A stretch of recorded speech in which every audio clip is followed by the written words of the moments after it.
o'clock. Here we are. I'm starting here on my drawing because I seriously doubt anyone's going to be here at the very start of stream. So there will be no titty jump scares, hopefully. There will probably be another titty jump scare. Anyways, oh boy. Oh boy, oh boy. It's that part of the stream where I get to talk to no one because no one's here yet. So I didn't realize that Lunar New Year was yesterday.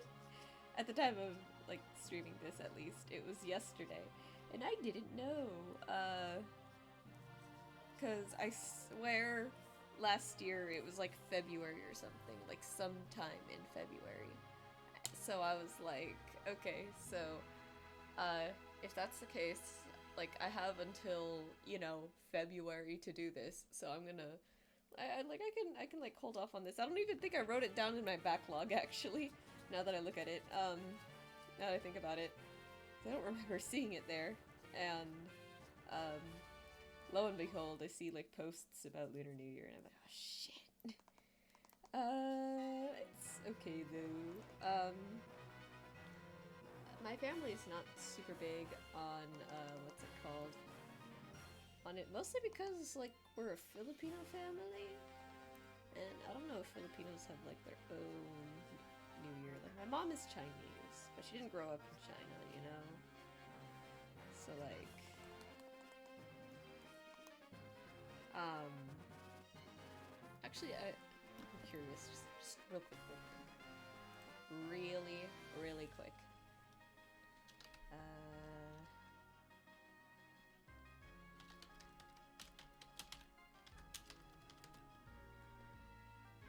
You know, it's just New Year. It's the same thing. Bagong taon. Interesting. But yeah, that's all it is. Creator dashboard's just catching up there. But anyways. That aside, I probably won't be tagging this under Lunar New Year, because again, it's not like my family's like super big on it, so I'm not like snooze the ad. It just started. We don't need that right now. Um, so I'm not gonna tag it as such, but I'm gonna mention like I did want to do like at least like some kind of snake themed art piece, because it is Year of the Snake. Now that is the whole thing, and I know I haven't been doing a lot of like OC stuff or like OC lore dumps or anything, but snake imagery is huge in Aries' story, so I wanted it to be for her. Cause, duh. But yeah, so I have like this very like gold and green dress. I think gold and green is a really pretty color combination, and she's a druid, so made it look as like earthy as I could. I like to pride myself on character design. I think I come up with like good enough designs. This one I'm not super sold on, or I wasn't initially sold on when I was like sketching it out and doing the flats and everything. I was like, I feel like it could be better. But now that I'm seeing it like colored and everything, and we're gonna put a mood layer over this, so that way the palette is like way more like unified and everything. It's actually grown on me quite a bit, which is nice. It's nice when my art actually like does that. I'm gonna concentrate more of the darker aspects in there. Just because that's how I want the lighting to hit the dress. But yeah, so this is what I've been up to. Was there anything else that I had on the bottom layer? Yeah, no. So I just found like as many like snake things as I could, or snake-ish, like snake named plants. So like snake plant, snake root, just to like fill it out more. You know, like yeah, there's a ton of snakes here, but we could like do better. Right. So I think from here, let's remove the background real quick. And over this, we're gonna... Actually, let's choose a color from the background. That might help a little bit. This is gonna be like a really gross color. I think it should be like more yellow. More something like this. This is the fun part about choosing a mood layer. It's like, what's this going to look like? And let me set the fill to the right amount of fill. I'm gonna get that top stuff in a moment, don't worry. And also...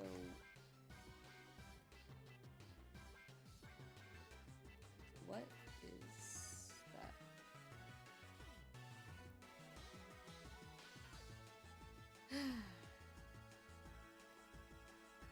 Man.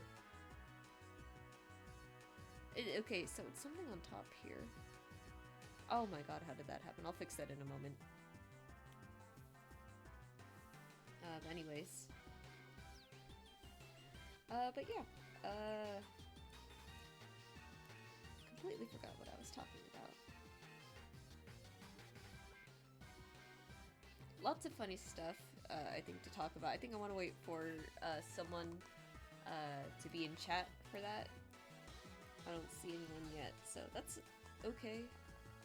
Actually, I just realized I'm gonna have to put all of that back real quick. So I have that on. Let's just do that real quick. But yeah, very funny stuff to talk about, I think. If I've never mentioned it before, I'll mention it now. I love YouTube commentary videos. They're very funny to listen to, I think. And I have like a few channels that I like to listen to.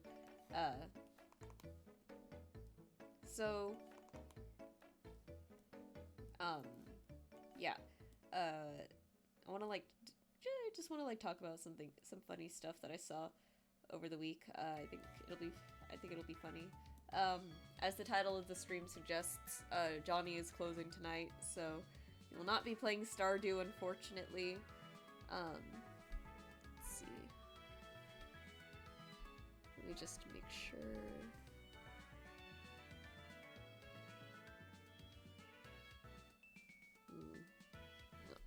I'll respond to that after stream, or probably tomorrow morning when I wake up.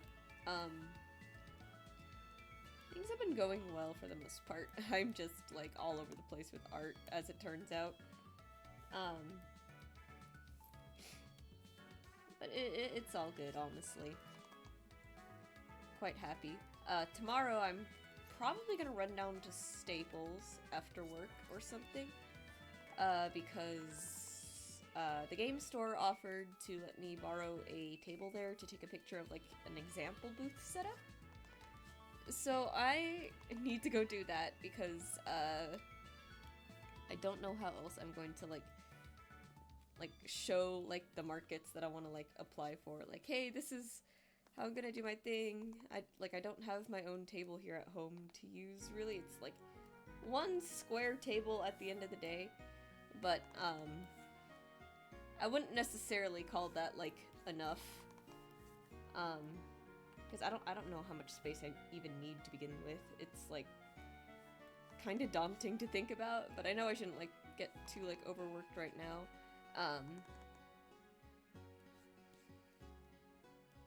But yeah.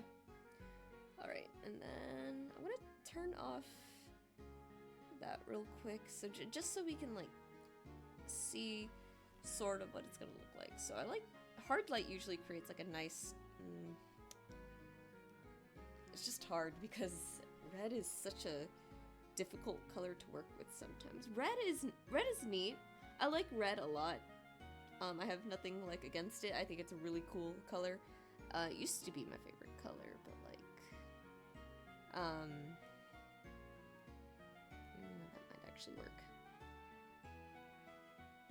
Color at like 30%. Red is just kind of like a difficult color to work with in a sense, just because like it's so strong. But really, part of me feels like that could be said about any color. The thing about red that makes it difficult is it has like very specific colors it wants to pair up with, and a lot of colors that I think it just doesn't like. Um, so like blue is something that's super easy to pair it with. Yellow and orange is also good. Or, no, I think it's still just like, no, that's still not the point that I'm trying to make. How should I say it? Red is such a bold color that like, no matter what combination of colors you kind of put it with, everything that you, like, no matter what you do, it's just going to come off as like strong and like loud. Like, it's very like eye-catching and it draws attention. Like, it really, really wants to let you know that like, hey, this is red. Like when I said that Aries outfit here was a little bit hard to figure out color palette wise because of her skin, that's kind of what I mean. And you know, the whole thing too is like, that's kind of why she has like a, like, she's a druid, yes, but I didn't include like a lot of green in her palette, because if I include green, it's going to look like Christmas, and that's not what I'm going for. If I include orange, then I think it kind of clashes with her purple eyes. And if I include blue, then it's gonna look too much, too like superhero-y, too like, nope. Too superhero-y, too, I think color was hue, maybe?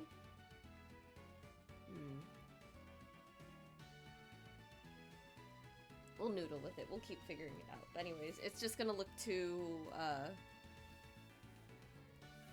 it's gonna look too, like, it's gonna look a very, very specific way is what I mean. And, sometimes it works, but in Aries' case it doesn't. So sometimes she's really hard to make outfits for. Purple works really good with her because I gave her purple eyes. But I can't make her whole outfit purple too, because that's just not her personality. Okay, well, one time I made her outfit, like, entirely purple, but that was because, that was for entirely different reasons. Here for something where I'm really trying to get, like, a more, like, druid, like, feel for her, or druidic feel for her, I cannot be doing that, so, that's kind of where I'm at with it. And this makes, see, this makes her look too orange, because this is like a more like yellowish shade of brown, so I guess that makes more sense. But what if it was color? I do kind of like that. It's like 45 color, 45. Not that that changed much, but I do like to have it like uniform and consistent. I think then if that's the case, I want this to be a lot stronger. These shadows up here in the corner.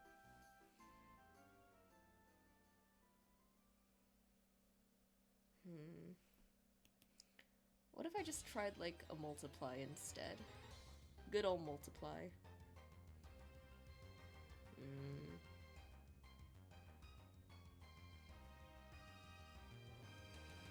What if I...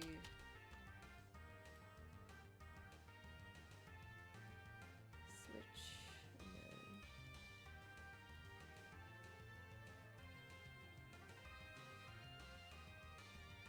I think this is what I need, right?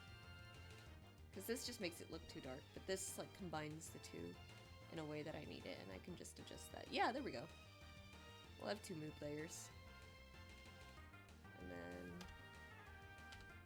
G. Add another one. Let's set this one to 30%, and then add another one up here. Clipping, and then multiply, and then how much is the multiply? It's 45. Blending is so fun. I love not knowing what I'm doing. Alright. From there, I don't want to move on to highlights just yet. Actually gonna take this same color, and we're gonna multiply.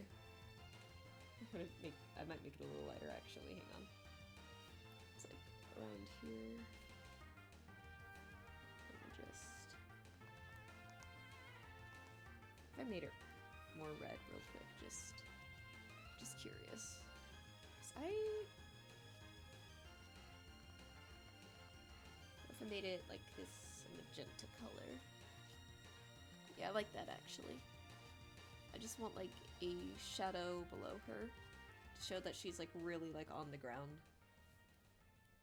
See, what I could do if I was like smart, is I could take like I would copy her color layer, paste it, move it around a little so it was like in the spots where it needs to be, and then set that to multiply and just adjust the layer opacity as needed. And I've done that before. I think I want these shadows to be more painted right now, so I'm gonna do this. And no one can tell me to do it otherwise because it's my art. Got the Pokemon Black and White soundtrack. Hey Biba, there you are. Hello. It is 10:16. We're working on Lunar New Year art that I didn't do on time because I thought Lunar New Year was at a later date in February. So, that's where I'm at. I'm like completely disorganized. I should have checked my calendar, but it's okay. Especially because like our family doesn't like do a lot, isn't super big on the whole like New Year's celebration thing, so I'm not too like worried about this. I probably won't even tag this as Lunar New Year because it's very like, you know, not Chinese. You know? Love the art though. Thank you. You're very kind. Yeah. I'm just silly and completely didn't check like the dates or anything. I should have. But perfect. Someone is here. I have someone I can yap to. It is snake inspired. That's exactly why I chose Aerie, because you're the snake. You know, who else of my characters was I gonna draw? She has like a lot of snake imagery that's like super important to her story. Her story that is like pretty much basically untold unless you dig through all of my Tav question of the day tweets, but I don't think anyone wants to do that. Anyways, how about you? How have you been? I'm sorry I'm like awfully like terrible at responding on Discord.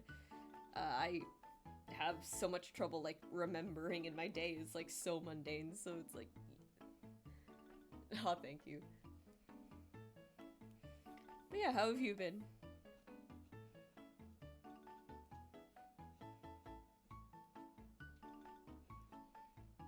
Like my days are just so like mundane. It's like not too much is really happening most of the time. So it's like a little weird like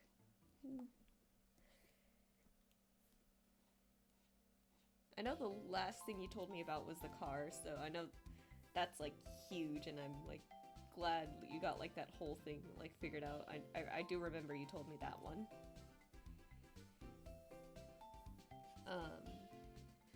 Just been hanging our stream, let out a little bit. I was playing TCG Pocket. Oh, that sounds fun. Man, I haven't heard much about like TCG Pocket in a little while. Yeah. Oh, like, question, have they gotten like any new like card expansions or anything? Because I think it's been a bit since I heard Johnny like playing it too. So, and I don't have the game because I cannot stand like gacha systems anymore. They dropped a new set yesterday. Nice! Finally, content. That's what we love to see. Alright.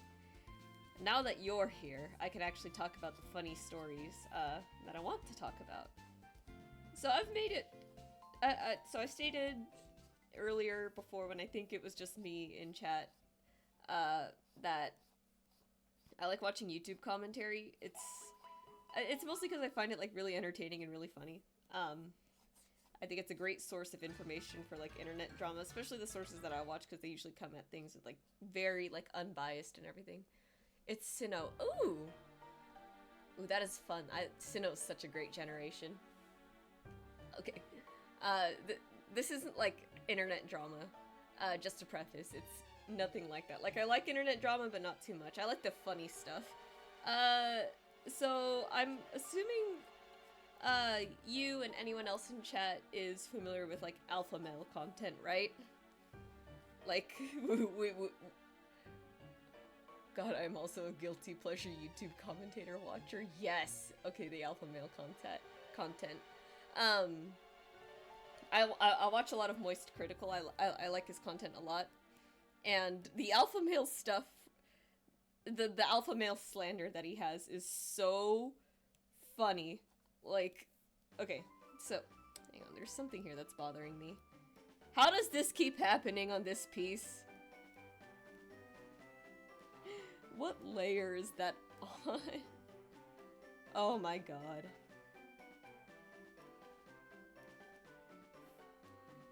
Anyways, so there's this new guru. I love these gurus. It's like, wow. What a time to be alive when these people are out here scamming poor fellas. This guy, he's seat maxing, and I love that joke. Like the whole like, oh, I'm art maxing right now, right? That joke is hilarious, especially for times like this. This guy is like recording himself. His voice genuinely sounds like text to speech, which is crazy to me. And he's like, you gotta calculate how you're gonna sit down so you don't look like an idiot sitting down. You don't like a dog like squatted over taking a shit. And he's like, you gotta make it look effortless. And I'm sitting here watching this video. Like, I think you can make sitting look effortless by the time you're like 3. like, what do you mean you're creating like a competitive meta for sitting on a bench and posture and everything? He has like a whole, like, tell me you're insecure without telling me you're insecure kind of thing. That's what I'm saying here. Like, oh my god. And I was like telling my coworker about it, and she's like, yeah, that's crazy. It's genuinely like the funniest thing. It's so funny. Hang on, I feel like I ought to show you. Like, React content is like safe on Twitch, right? I'm like mildly sure that it is. Like, that's what just chatting is, right? Yes, that's what I thought. Let's see, where is that video even? Here it is. It's so funny. I won't play too much of Critical's thing. I'm gonna pull up Critical's video because I don't feel like trying to find this guy. And yes, I do have an ad block on. It's just like, it's better for stream. It's better for just everything. You just need to like see what's going on here. Moist Critical jump scare, by the way. Let me just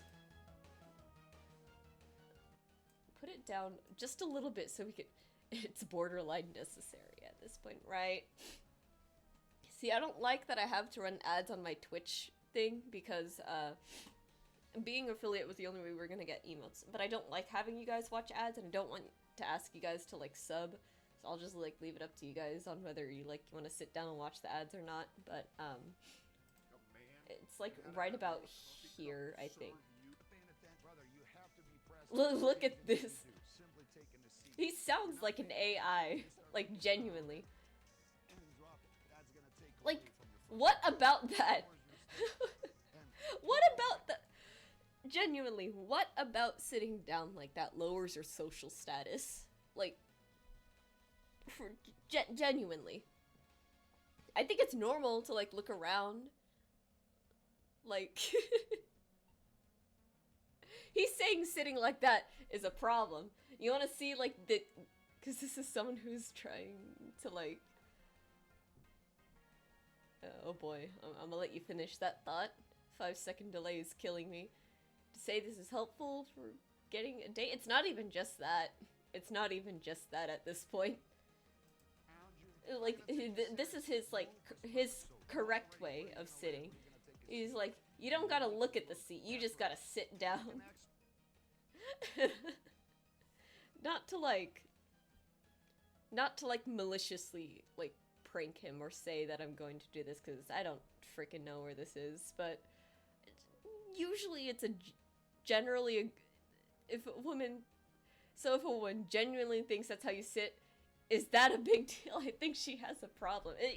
Yeah, if somebody has a problem with the way you sit, that is a problem. And this guy clearly has a problem with the way people sit because he's telling people how to sit.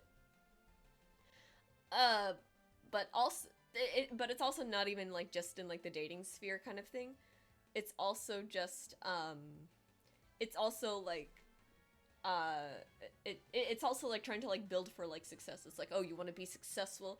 Well, you gotta do all kinds of stuff like me. You gotta buy my courses. You gotta start your business. You gotta wake up and do this. It's like all kinds of like dumb advice, or it's gonna be like, this is, yeah, it's like this is how you're gonna be successful in life. And I'm like, okay, fair. Some of those points, yeah, waking up early and getting chores done, good thing. But is that gonna make you successful? No. And not looking where you sit and making it look effortless is most definitely not gonna like give you like any kind of like success whatsoever. I'm used to alpha males being synonymous with trying to get dates. Yeah, a lot of them are. But I think it's just funny because for a moment, let's pretend that like this guy, he does this like glad to see they have evolved negatively. Yeah, me too. But let's pretend for a moment that this guy, like, he's genuinely like this, like 99% of the time he sees the bench, he's gonna sit there. What if there was a thumbtack? Just saying. Like, you kind of should look where you sit, and look around too, because it's, you know, awareness of your surroundings is a good thing. And also the idea of him like not looking and just like plopping down and there was like a nice thumbtack waiting there for his butt cheeks is really funny to me. And he's got like more seat maxing until your butt is thumbtack maxing. Yeah. Thumbtack maxing is just building enough like resistance and pain tolerance in your butt cheeks to the point where they can essentially act as on-the-go pin cushions. Just like, it's insanity. I don't remember if there's like another good clip in here, but like how self-conscious do you have to be? I love the coffee one. We'll go like right here. He's like, don't ruin your first impression. Imagine. Why? What do you mean, serving the cup? How did it look? Insane. Not noticeable. I don't know. If you react to getting a thumbtack hit you and you sit blindly, that just means you gotta work out your butt more, yeah. I hate to say it, fellas. If you want to be successful in life, you're just gonna have to fill your ass cheeks with pins and everything. Yeah, and the coffee thing, it's like, what about any of this? Like, it's so funny, because it's like, it's the most, like, nobody cares kinds of thing. What do you mean? Serving the cup. You know what? Maybe you should stop serving your audience and have your audience serve you. You should just kidnap all of them and put them in. I'm gonna stop that joke there. But like, maybe you should get served. Yeah, serve some of these knuckle sandwiches. Am I right? With a lawsuit. I mean, he hasn't done anything like, I think, lawsuit worthy yet, assuming he isn't actually like selling courses. Because it doesn't seem, by the end of these clips, there isn't like a website or anything, or maybe Critical just like put that out so he doesn't like, not necessarily dox, but it's like you don't want to like provide a gateway for people to like start shitting on them. But it would be funny. It would be funny. But yeah, I love this stuff. I love when people make fun of these people. It's like the biggest like ego boost. Like, it's like, man, I'm not feeling too great about myself today. Time to watch like some absolute degenerates get absolutely like incinerated with words. such a hateful person sometimes. I'm sorry. But yeah, turn the volume back up on this. At least I'm not so self-loathing that I'm not worried about how I sit on a bench. Exactly. Isn't it great? I salute this man for making me feel better about myself, for helping me realize that despite my insecurities, I will never be a bigger loser than that guy. Anyways, where did we leave off on this? Right. Shadows. I think one right there would make sense. But yeah, hilarious stuff. What else has been going on? I know me and my brothers earlier in the week, I think Tuesday actually, like literally after stream, we were all joking about like, oh my god, Trump and Elon divorced. And like, it's just such a funny sentence to say. I don't actually know what happened. I don't even know if it's like a good thing. I just think it's funny. Because that's my life at this point. I'm just gonna sit here and kind of laugh at everything because that's kind of all I can do at this point. I was saying last stream that like Clive is like worried that like, oh, if they end birthright citizenship, we all gotta really worry about like, I'm like, no we don't. Birthright, if you ended birthright citizenship and said like, okay, now everyone, like, no matter what year you were born, is gonna have to get out. Sir, you are only getting me to leave California if you give me $500,000 so I can buy a plot of land on the Philippines and like basically live out the rest of my life in retirement. Like that is the only way that is happening. I'm sorry. I will fight tooth and nail to sit my ass down here. Actually, no, yeah. Gamer makes sense. Hello, James. Lovely to have you here. Oh man, speaking. I'm glad you think that's a real pro gamer move of me. Because yeah, if you end look, I'm just saying. $500,000 is life-changing money. If they want to end birthright citizenship and then promised everyone, like, and then just promised everyone, like, okay, we're gonna give you guys like 100K to 500K to just like go back to whatever country your parents came from, I'd be like, deal. Do you know how much 500K would be in the Philippines? I would be set for life. I'm currently working on school arts. I'm here to co-work. Oh, wonderful. I do hope that listening to me ramble about insane things helps you focus somehow. It is so bad that you really can only laugh. Yeah.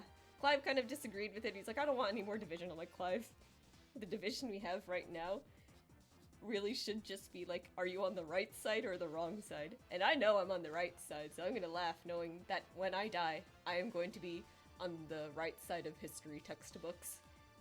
And I will get to laugh at everyone else stewing in their own consequences because they didn't know how to fucking Google the definition of a tariff before they voted.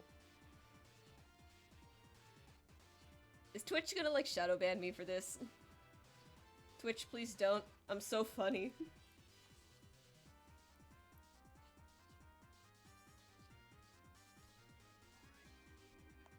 Time to Luigi this situation. I'm telling you, if Luigi gets free, I'm like, Luigi, I may only have $3,000 in my bank account, but do you take commissions?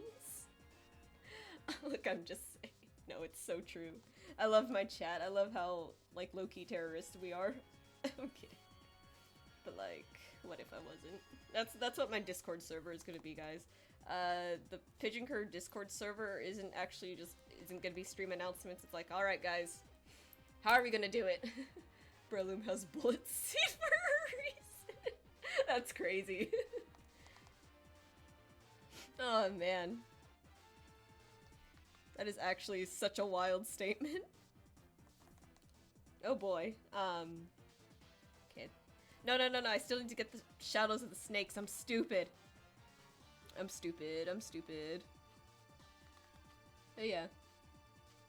I don't know if we're gonna spend like the whole stream working on this piece. I'm kind of hoping not, because I do want to finish that Stardew one, because I know that Stardew one. I definitely want to turn into like a print that I can like sell at like a con or expo or something. Wherever I'm trying to go. I'm determined this year to make it. Speaking of, I do need to ask Kira, like, where do I start applying for like these kinds of things, because I don't know. And I'm still losing my mind over all this spilled over color. Where did it come from? There we go. Let me see if I can fix this one now. It's because it's not on that layer. It can't be on, well, maybe it can be. It was. Oh my god, we fixed it. I just need YouTube. Are we supposed to see art? Oh my fucking god, I forgot to turn it off. I'm stupid. I need to like get Clive on like that editing thing already so he can like edit all my clips together of me being a complete fucking imbecile. My bad. Here we go. Here's the art, James.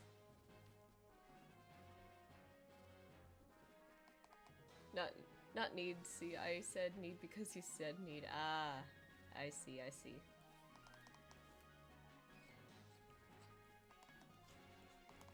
Regardless, though, I am a complete imbecile. I'm a buffoon. I am an idiot in only the greatest sense of the word. But yeah, I'm just making like delayed Lunar New Year art because I didn't realize Lunar New Year was yesterday. And I had cool snake art planned until I forgot. And here we are, stewing in the consequences of my own actions.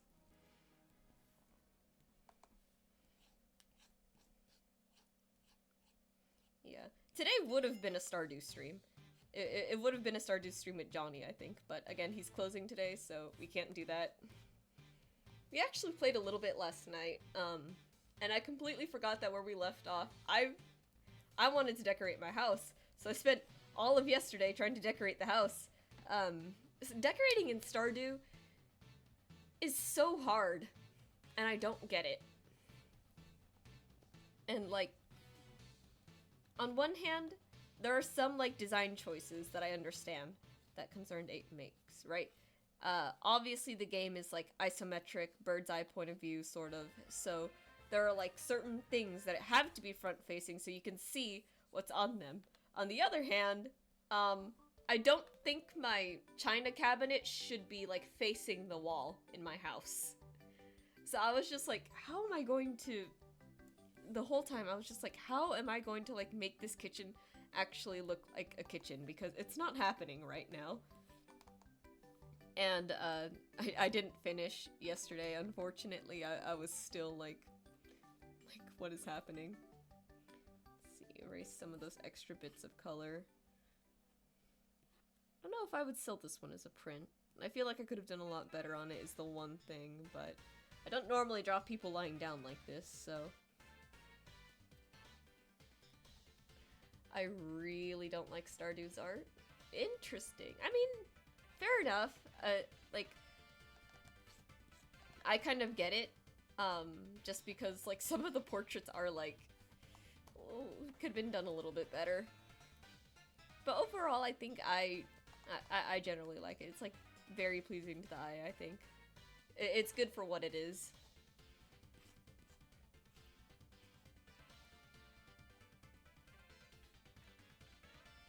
No, Johnny made me a little Stardew portrait of my, like, tiefling Sona for online stuff, but I don't think he was, like, satisfied with it yet, so I haven't, like, shared it or, like, talked about it, really.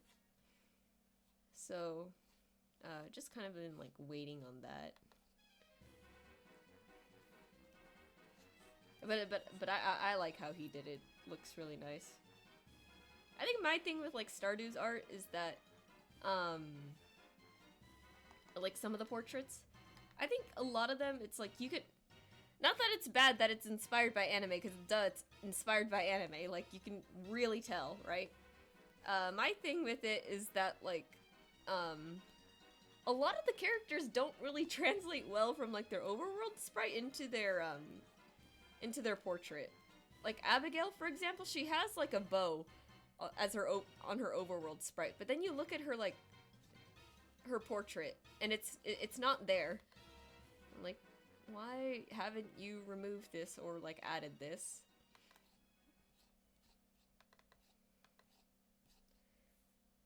Like, I feel like a lot of the characters look better in their overworld than they do their portrait. I don't mean that as like a jab or anything. I think I think it's like tough translating like that kind of like those two things into like one thing, and like that I think that makes sense. I think I would struggle too, but it's like, wow. Alright, we'll do like shadows under the plants here too, just not super strong, I think. Mostly just under like the stem and leaves, not so much the flowers.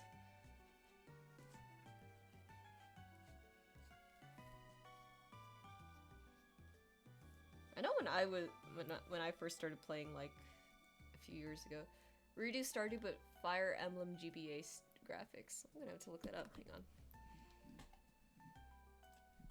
Fire.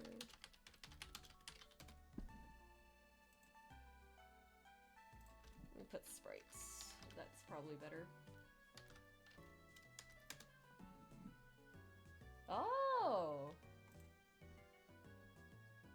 Oh yeah, I absolutely see it. That would actually translate like super well, and it's like the portraits wouldn't be. Yeah, I have them pulled up here. The portraits. Let me see. Can I open the image in a new tab? And okay, fine. Be that way, Reddit. It's like every time I zoom in, it gets smaller, and I'm not sure what to think. But yeah, it would be really easy to like make all of the Stardew portraits into something more like this. It's actually really nice. Yeah, I agree. I think, because I was about to say, when I first started playing Stardew, let me fix my nose piercing. When I first started playing Stardew, it was because, what's his name? Or, no, not his name. My ex bought it for me at the time. And I was really struggling to, I was really struggling to, like, figure out who I wanted to romance in the game, because I didn't really like the portraits that much at the time. They've grown on me now, because it's, like, it is, like, a good style at the end of the day. Like, I like it. But at the time, I was just like, why is everyone in this town just, like, so, like, not it? So I never, I never really, like, back then I just was not interested in any of the characters, like, at all. Like, they just weren't that interesting to me. They didn't look that interesting. The most interesting one was Abigail, and I think I did try romancing her. But again, Abigail just felt, like, even, I think Abigail just felt, like, way too, like, not, like, she felt way too much like the, I'm not like other girls trope, but, like, not done particularly, like, well, or if it was done well at the time, it's a little bit dated now, is what I mean. So, I wasn't, like, a big fan of her back then, and then, like, if I tried now, I feel like she just reminds me way too much of, like, my younger self. It'd be like romancing, like, a younger version of myself, and I feel like that would be weird, so as much as I want to really like Abigail, I can't. It's so awkward. That is a common thing from my friends who do Stardew, that the style is kind of an acquired taste, yeah. Yeah. But yeah, the style has grown on me now, so I don't mind it too much. I do love Elliot. I am glad that, I am really glad that I have, like, a character that I, like, really like now. I just think Elliot is hilarious. Hello, Sambatson! Abigail is just really stubborn when it comes to doing things she wants to do. Yeah, exactly. I said I'm an Elliot stan, and we dropped by one viewer. That's so funny. But yeah. No, Abigail is really stubborn, and, it's just, she feels really immature. I think a lot of younger players would like her, because, you know, she just kind of gives off the rebellious teen vibes, even though she's not a teenager. And it's like, okay, sure. But, otherwise, it's like, you just feel too young for me, Abigail. I'm sorry. I know, I think Sebastian is a really popular character. It's just, I kind of low-key forget he's there sometimes.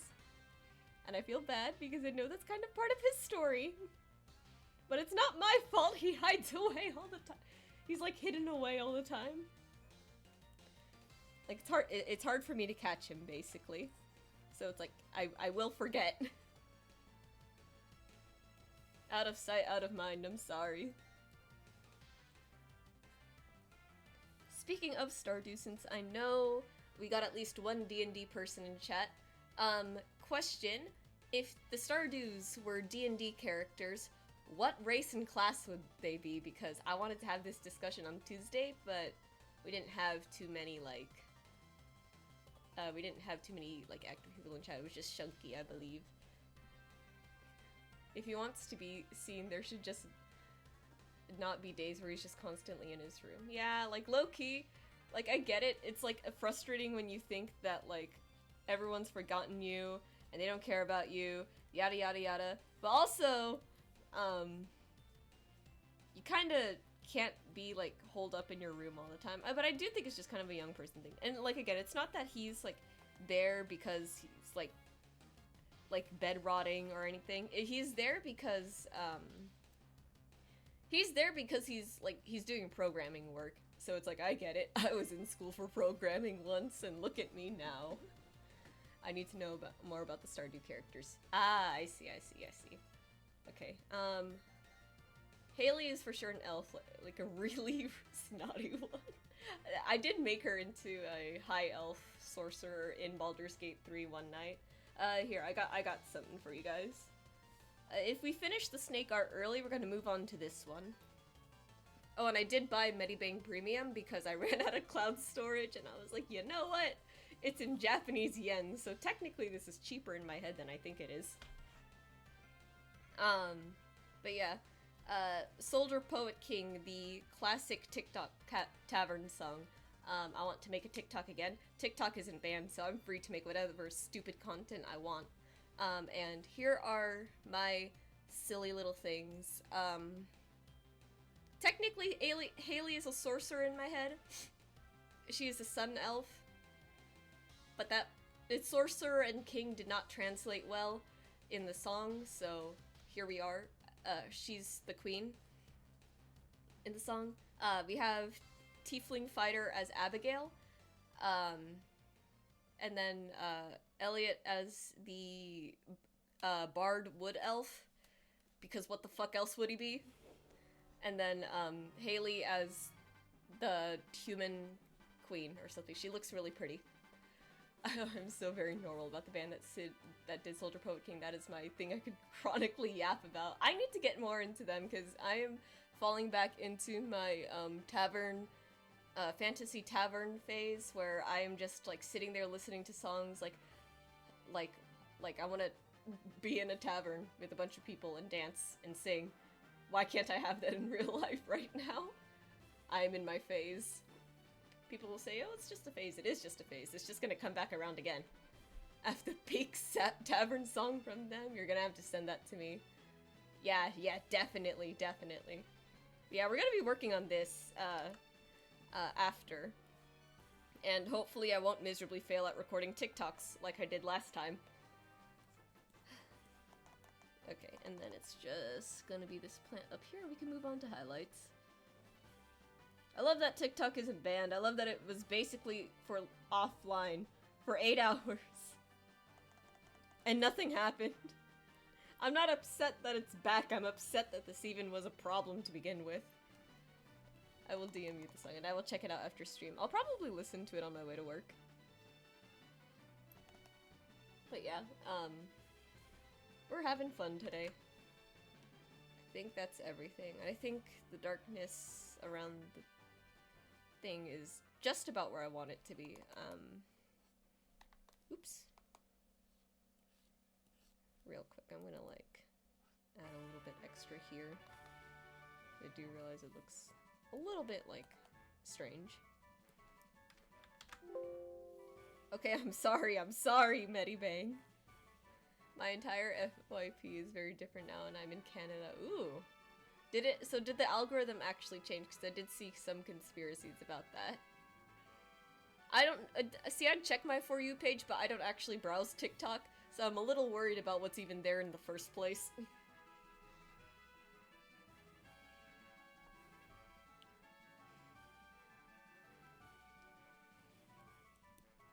yeah, there's like loads of conspiracies right now regarding like the whole situation, and I'm like, you know what? I can't even like blame them. I'm a little suspicious too. Can't say for sure, but of course, but I see Zero Luigi. Ooh, yeah. That is concerning.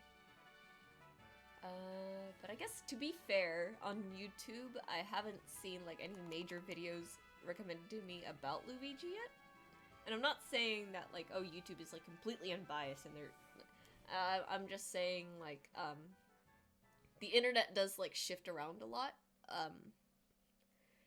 It will like, it will like focus on like big things for maybe like a week at most until like then something passes and we just have to wait for like another major thing.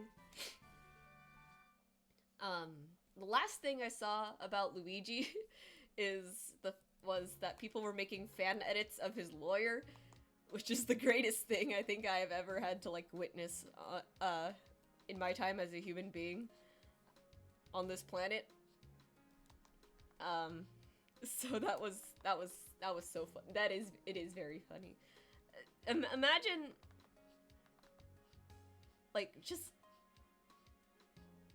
they shouldn't get him for murder. He did a public service. Like, you can't prove it was him. Your Honor, have you considered these funny edits online? Free the man. Free my boy. And I do mean that, like, seriously. It's like, look at how much the public, like, loves this guy. You would actually be doing an entire disservice to, like, the whole of this country, I think. If you, like, if the verdict is guilty, you might as well just let him walk away a free man.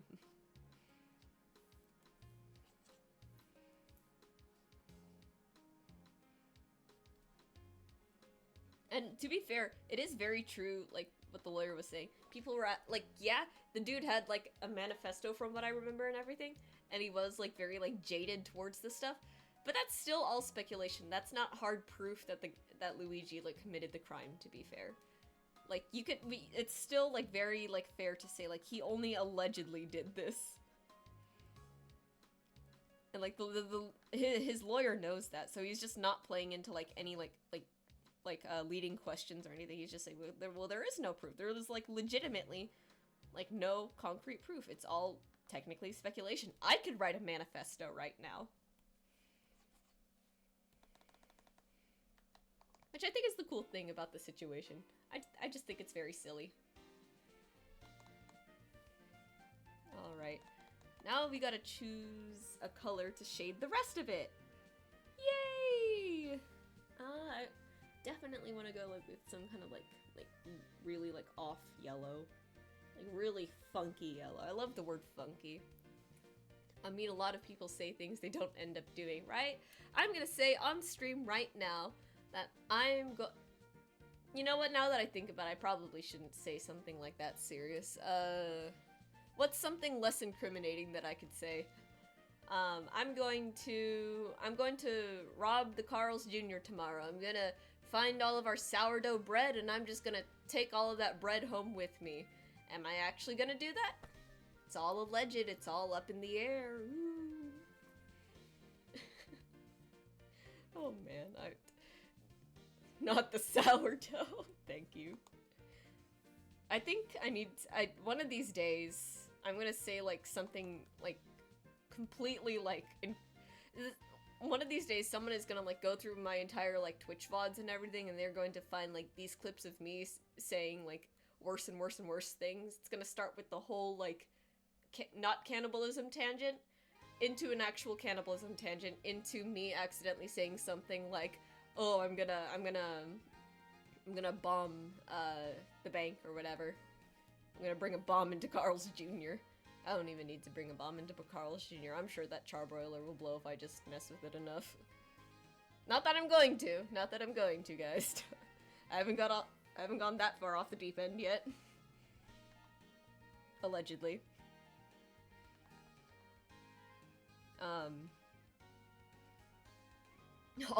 It's all jokes, yeah. It's all jokes in Minecraft. It's satire. This is a comedy. This is a comedy Twitch channel. We don't take anything I say here seriously. To the person who is going to inevitably clip all of these things out of context.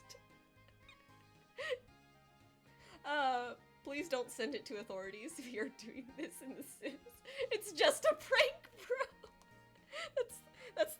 That's the most. You know what? Yeah. That should be Luigi's defense, if anything. Like, why did you do this? It was just a prank, bro. Oh my god. We're all just a little silly in here, aren't we?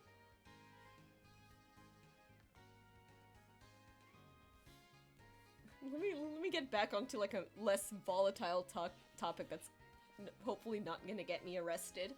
Okay, Your Honor, it was an oopsie. Who in their lives hasn't done an oopsie once or twice? You know what's the best part about that? The whole, like, who in their lives hasn't done an oopsie once or twice? Not to say that, like, what you said isn't, like, funny or valid or anything, but that it is technically what Colleen Ballinger, used as her excuse for grooming minors in, like, DMs and everything. Oh boy. This is the fun part where Medibang kind of just doesn't know how to function for a little bit. But yeah, I think we're at the point where someone should break out a ukulele in court. I think that would be really funny. Just to see everyone's reaction. True. Yes, exactly. Like, let's just take a moment to consider, the CEO of United Healthcare. I think his, not apology, but like his message, like, don't lose hope, everyone, in the face of this assassination. I think United Healthcare should just get together with like a ukulele in the patient's room, like, hey, wait, I have a guitar. Hang on. I'm sure this is gonna be really funny. Your Honor, have you considered that this is a toxic gossip train moment? Oh my god. Hang on.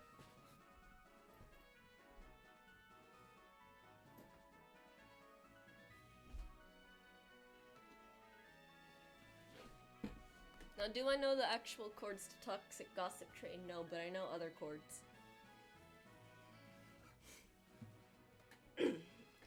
My defense? I prepared a little song to explain my situation. Oh, so true. Man, we're getting everything on stream today. We're getting jokes about crime and doing crime, and me playing the guitar.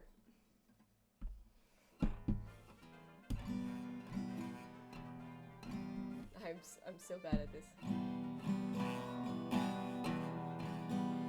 My lawyer said I shouldn't. Oh my god, I'm terrible at talking and playing at the same time. But just imagine for a moment, like,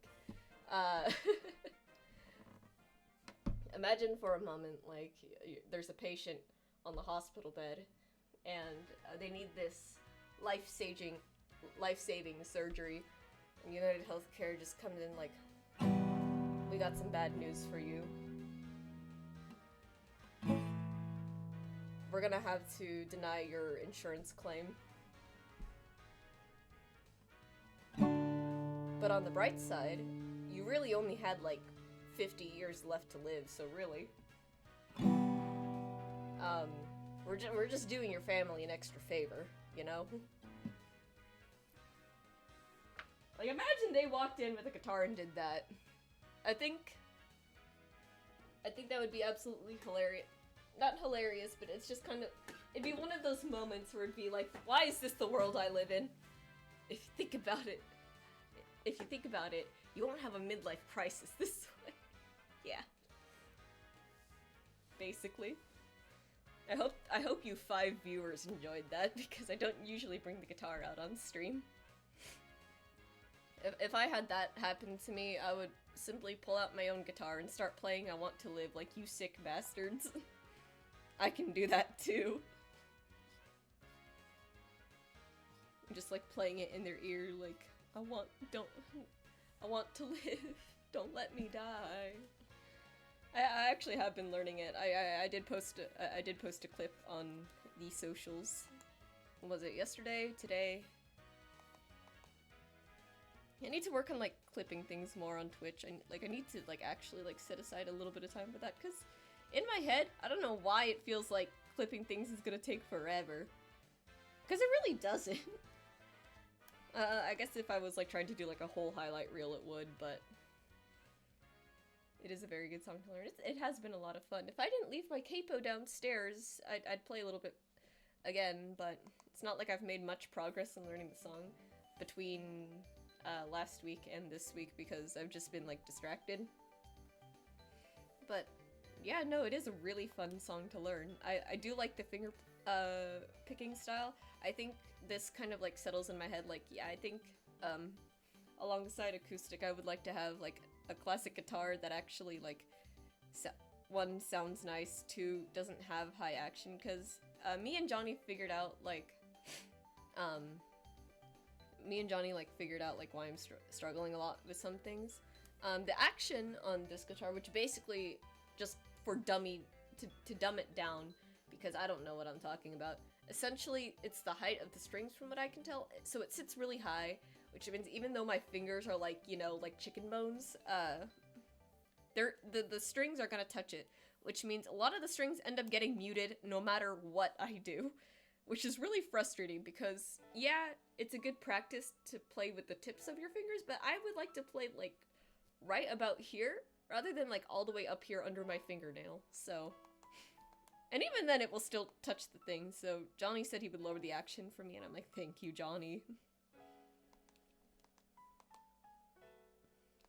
Oh boy. Oh boy. I like when Medibang starts struggling with me. This is how you know, like, an art piece is good, when the art software is like, please stop.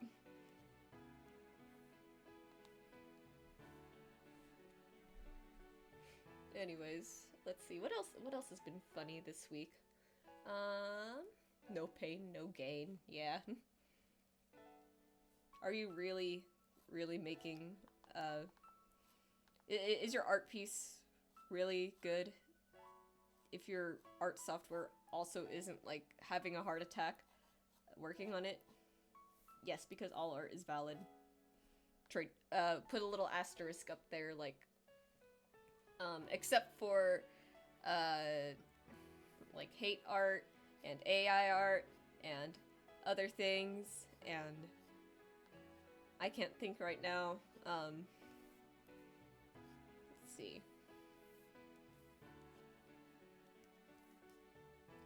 I hope that, apparently on TikTok, it's like a very popular thing, or just anywhere really, it's a very popular thing to, like, see... Have you been keeping up with Creep in the Cast? Because the most recent episode killed me. I have yet to watch the most recent one. I just actually finished Berries in the Window today. That one was hilarious. The astronaut one was also really, really funny, just because of the whole, like, flopping it story. I don't think you guys... the astronaut one killed me. I don't think...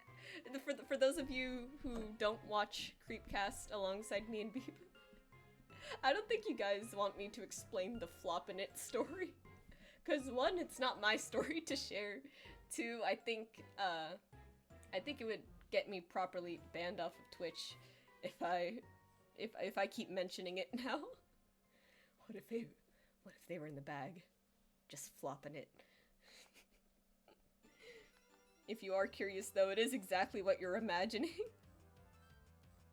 And I'm sorry. I'm sorry for putting that mental image in your head. But yeah, I haven't seen the latest one yet. It's like 4 hours. I'll probably listen to it over the weekend. When I have, like, more time. Because, again, tomorrow I think I am going to run down to Staples, get some art printed, get some stuff to, like, display said art with. It's very long, but I lost it. Oh, I imagine. Johnny showed me a meme from the episode. And I'm like, I'm looking forward to this. It's gonna be like one of those fun bad things. My art program isn't dying, but that's because I just upgraded my computer. Ah, oh, shoot. Ah, oh, that's great. That is great to hear. Especially since computer upgrades are like stupid difficult to do, not just because they're expensive, but because the parts just end up getting like scalped and everything. We love to see it, James.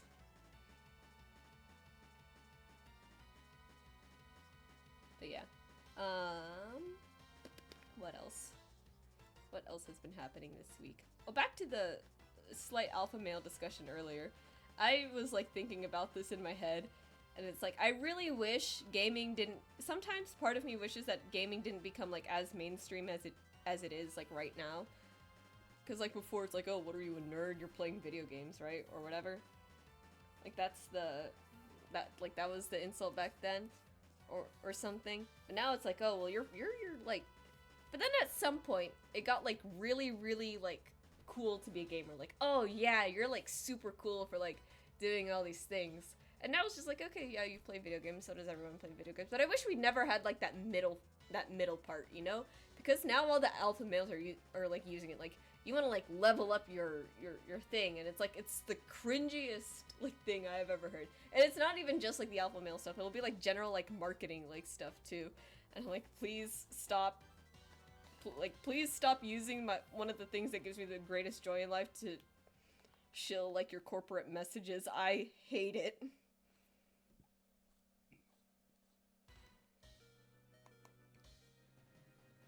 Look, at least computer parts don't get, look at it this way, at least computer parts don't get scalped as hard as Pokemon cards. Oh my god, you're so right. Oh shoot, that reminds me. So, Prismatic Evolutions just dropped for the Pokemon TCG, and not that I play the Pokemon TCG or collect it, but Johnny does. And both of us are very well aware of, like, the Terastallized Evolution full art cards that everyone is most definitely, like, fighting tooth and nail for. It is odd because gaming fought hard to be accepted as an actual hobby and passion, and now it's more like tainted by alphas in the gaming community. Right? I am like so pissed that is the case, because it's like, let me enjoy my stupid like set of pixels and polygons on the screen. Like, let me enjoy that, because let me enjoy that, and let me, like, it's embarrassing to say, like, oh, I'm a gamer now, instead of like, oh, yeah, I play video games. Like, it's so cringe to say gamer now. I think the worst one was Andrew Tate having the tears of a scam project being chess pieces. Jesus. I bought an entire new pre-built computer and then added extra parts on myself on top of that. Oh, yeah, that's smart.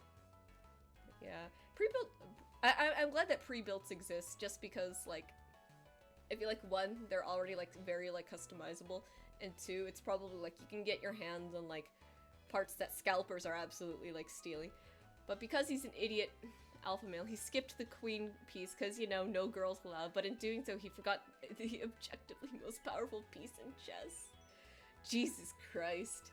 Is he guilty yet? Has he actually gone to trial? I've built my own computer before. No, thank you. I don't want to do that again.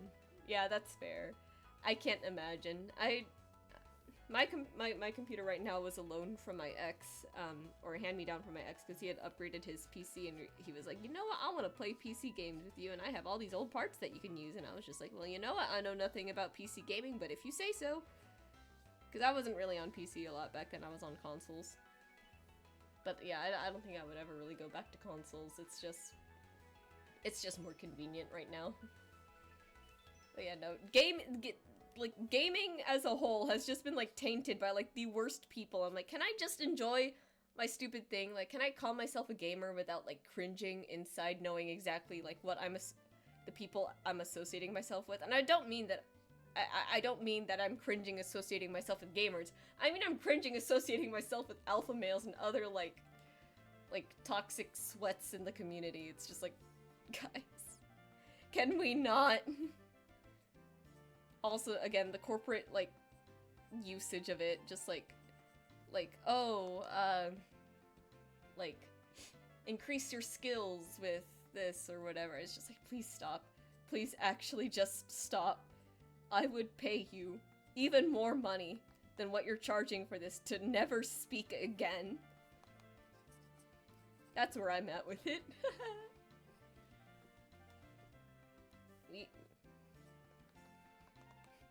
You could tell I'm just like a very like specific kind of person.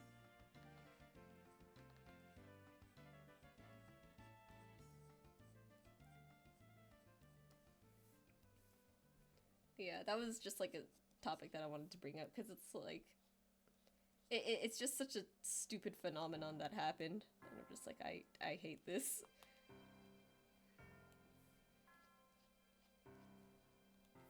But yeah, no. Back to the TCG discussion, the little tangent there. We're properly tangenting now. Look at us, professional streamer mode. I had to clarify in the past that I'm not one of those hyper-competitive sexist sweats and that I actually enjoy my games in peace. God, that's such a mood. But, that's me trying to defend, trying to call myself, no, I'm not a sweaty Wraith main, I promise. Like, I wasn't a toxic sweaty Wraith main, we'll put it at that. Like, I did try very hard, but that was because, that's kind of because Apex is just one of those games where you kind of do have to try really hard. Otherwise the game is just, like, frustrating. I don't play anymore, though, it's okay. But, Pokemon cards, right. Prismatic Evolutions. Have you guys seen the full art, illustrations of the evolutions?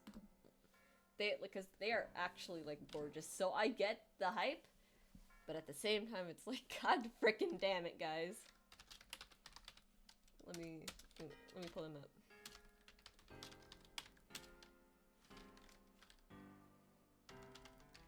I'm pretty sure it's the evolutions that everyone is after. They are very pretty, but it's insane what they have done as a result. No, yeah, it's true. Let me see. Open image in new tab. This is what- oh my god, the image quality kill me.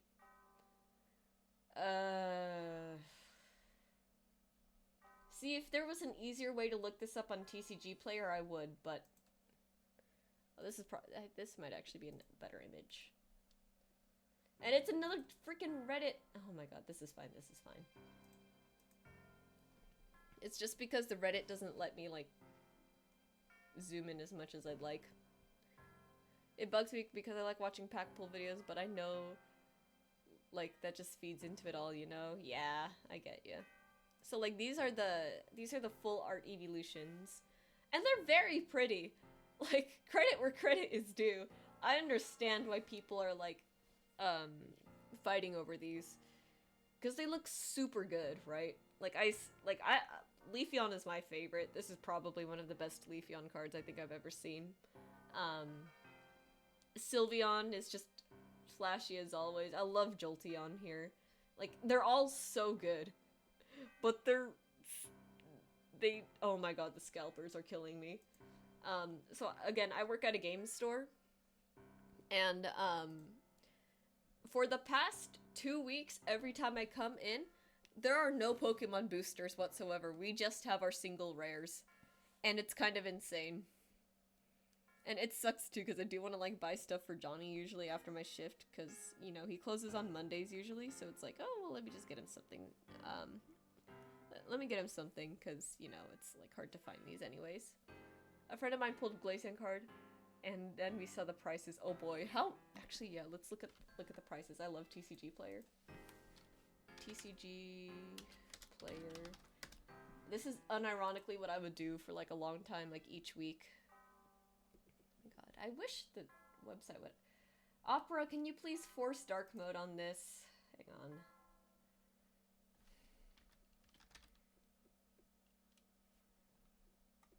Yeah, it's already on dark mode, I don't know. Force dark pages. There we go. We're gonna use that for now.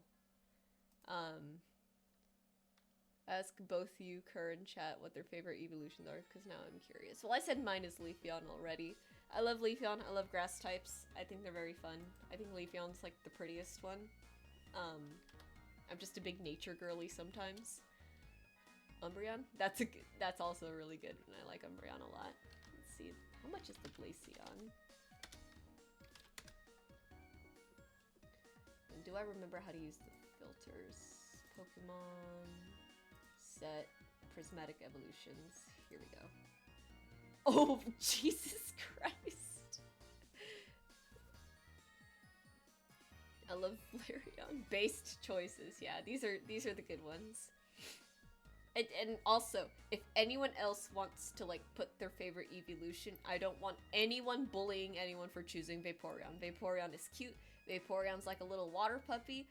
I think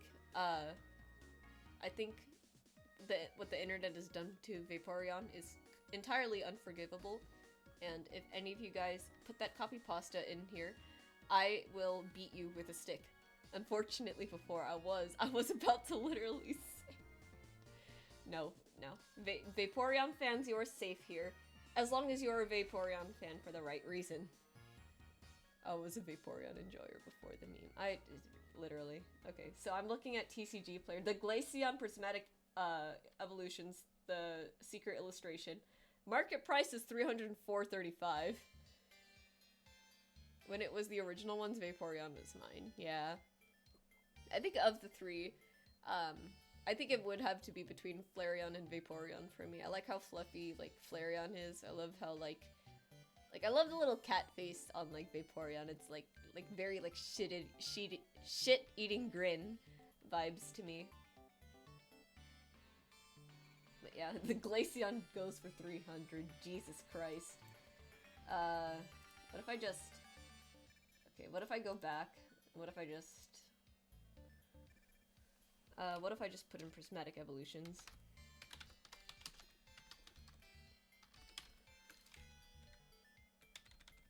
Yeah, I would like to pick up, like, one of these sets for Johnny. I seriously doubt that, product type, cards... I seriously doubt I would ever pull, like, one of the, Eevees, but... The exact shade of blue really rocks for me. I'm really a blue enjoyer by nature, and something about the shapes of the fins just give it a cute energy. Maybe it's because I grew up with Lilo Stitch and it has the colors of one of my favorite little alien cartoons, but yeah. Oh yeah, I absolutely see that. Told my teacher this today, but I'll repeat here. Oh no. Let's see, let's find the Eevee cards. So we know Glaceon is like $300. Some Batson, if you still have that Glaceon, I hope you either, one, flex that card, two, sell it for big money. Umbreon is 1,600. Guys. Jesus Christ. That is insanity. And I thought Glaceon was bad. Let's see. Who else? Where else?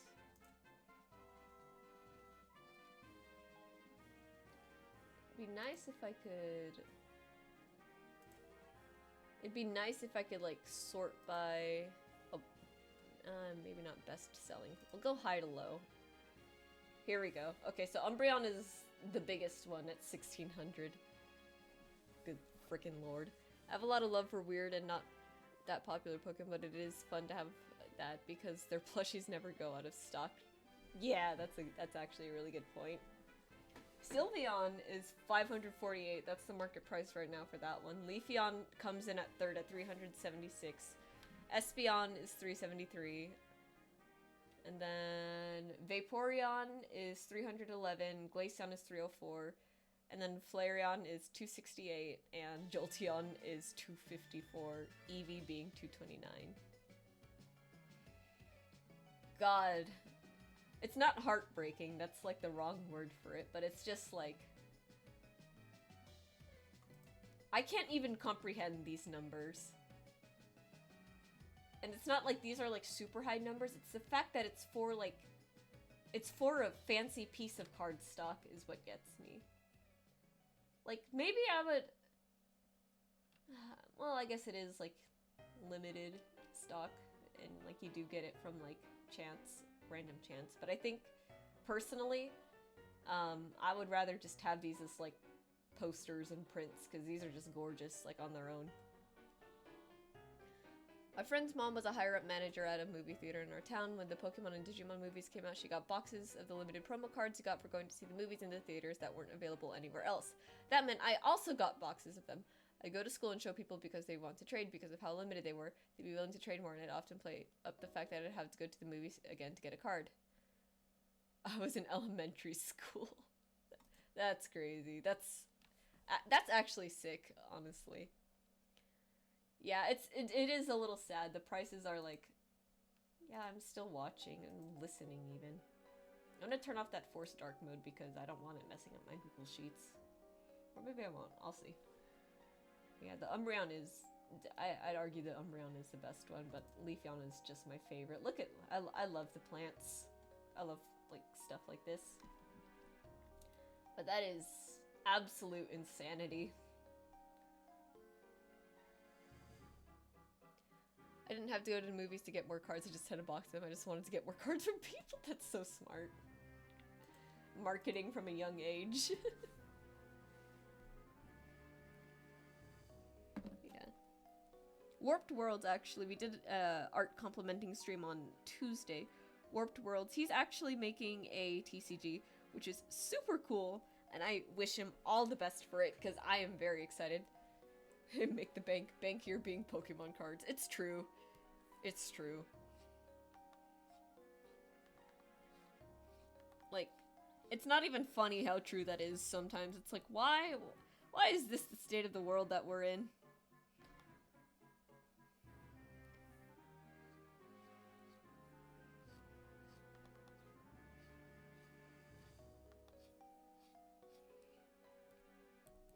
But yeah.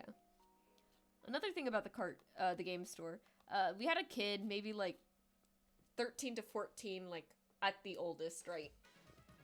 He came in to sell cards, and we do buy cards. I think we do, our policy is something like 50% in cash or like 60% store credit, something like that, just because like I don't think we can afford to buy cards at like full market price at the moment, especially when people bring in like really like rare cards and everything. So this kid comes in, and I should like show you guys like what card it was. Let me go back to TCG Player. But basically, he comes in, and there are Pokemon Go like cards for the TCG, right? Which is like, you know, well, of course they would. He brings in, I'm gonna paste it here so I don't have to change like my screen capture. Let me paste that on a new canvas, actually. He brings in this. Like, he brings this in. And he's like, I have this card and it's worth $10. It's worth $148 now. It's worth even less than than on Monday, than when he tried to bring it in. Do I just bombard the chat with Pokemon questions? Yeah, absolutely can. Because it's such a fun thing to know about people. Yeah, I agree. It's like a really, really like fun little thing. And then this kid was trying to scam the store saying this card, this uncommon card, is $10. Now $148 is a big market price for just an uncommon, but $10. Like, no, I immediately looked it up and called him out, like, no, it's worth $164, or it was at the time. My favorite Pokemon is Noibat and Noivern. I caught a shiny Noibat and in Pokemon Violet and named it Noivern. Oh, I love that. My favorite Noivern kicks butt. I think oops. What did I close? Oh, it was just TCG Player. My favorite Pokemon, for a long time, it has always been Skitty. I love Skitty. I think Skitty is just adorable. And like, I love that Skitty is like a really like fun in between of like a cat and a dog. Like it has the hyperactivity and the zoomies of a dog, but it has like the appearance and like some mannerisms of a cat. It's very like gremlin energy Pokemon. You know what I mean? I love that one. Noivern is also a really cool choice. Like, it's really nice to see like when people really like some of the new gen Pokemon too. I feel like a lot of them don't get a lot of love because people would be like, oh, the new Pokemon designs suck. Cute as a bat, cool as a dragon. Exactly, it covers like two really like fun spectrums. But I feel like a lot of people like they're so like elitist about Pokemon. It's like, oh, the older generations had better designs. My brother in Christ, one of them was literally just a Pokeball turned upside down. Are you insane?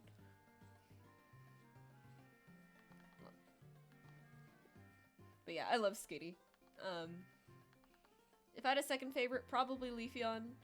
Third favorite is the Charmander line, not because I'm like one of those like diehard Charizard fans, but because in Pokemon Mystery Dungeon, that's who I got as my player Pokemon. So the Charmander line has just always been like kind of important to me. Most especially because that game like meant like everything to me as a kid, and it still does today. My favorites are a toss-up between Superior, because it's my first starter I got to play, Decidueye because I'm a Gen 7 lover, and Hawlucha. Hawlucha has the deepest backstory and reason. It's a very weird story. Honestly, I love the... I love your choices there. I love Superior and Decidueye too, because one, I always choose the grass starters, and two, I think they're just really neat grass starters at the end of the day. I'm very curious about that Hawlucha story though, so I'll let you type away at that. Yeah. If there's any game that I think I love, like I absolutely adore the pixel art of, it is the Pokemon Mystery Dungeon franchise. I think I am also a grass starter main. So you understand my pain. 99% of the time I choose grass then. It's the best soundtrack in all of Black and White. Let me turn this shit up real quick. I love this song. I do understand your pain. So real. Anyways, no, I think the games with the best art, the best pixel art in Pokemon is, for one, Gen 5. Gen 5 sprites, the way they're animated, it's so full of, like, life and everything, and it looks really good. And the same goes for the Mystery Dungeon games, because once again the expressiveness in the portraits is just really, really nice. I love it, and it's coupled with like the stellar writing for that game. It just really like sells like the whole thing. It's I love the Mystery Dungeon series. To Death and by series, I mean Explorers of Sky. I've never played Red and Blue Rescue Team. The Hawlucha story's TLDR is basically I got racially profiled as a result of using Hawlucha in a Pokemon battle. This is not a joke. I promise it ends up very fun. That's a crazy thing to say. I feel like if you're trying to like racially profile someone for using like a specific Pokemon, that says more about you than it does the person you're like racially profiling. But that is wild. That is a wild statement, sir. You know, I actually think it's alright if I just put this layer all the way up here. Because, when we get to this, it's gonna look a certain way. I hope I do finish this tonight. I have work tomorrow at 11. I was telling Johnny last night, I think part of the reason why I was, like, so tired for work was because we would play Stardew until, like, 1 or 2 a.m. every night, and I would have work at 10. I was just like, let me try to actually get this done. I'm glad your experience was very funny, though. I'll turn this back down. The funny Isurus City music is over. I love Isurus City. I think that is genuinely one of, like, the best soundtracks in, like, the entire franchise. I don't know what it is about Game Freak, but they just know how to compose their games. Like their soundtracks are almost never a miss. Oh, it did very much. I am Hispanic and I was using the Hawlucha when you get an Ultra Sun and Moon in a trade, both because it's just a good trade and because I like Hawlucha a lot. The kid I was having a battle with in high school who was one of those only uses popular Pokemon, mained Battle Bond Greninja. Ah, I see. Mid-battle, he looked me dead in the eyes and said, "Oh, it makes sense you would use a Hawlucha," and I kind of zoned out and won the battle. Nice! Put him in his place. That's what we love to see. Oh my god. I don't think I would ever get racially I can't think of a Filipino Pokemon in the game, so I don't think that would ever happen to me. So... oh well.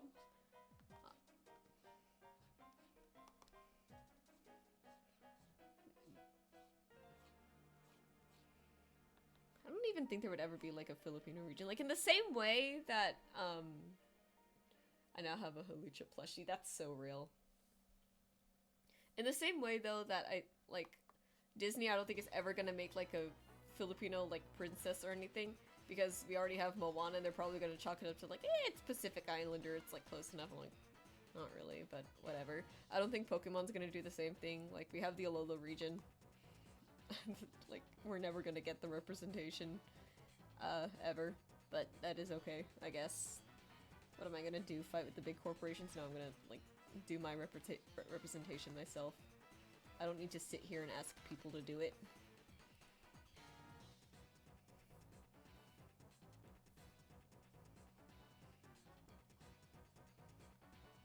Then, let's see.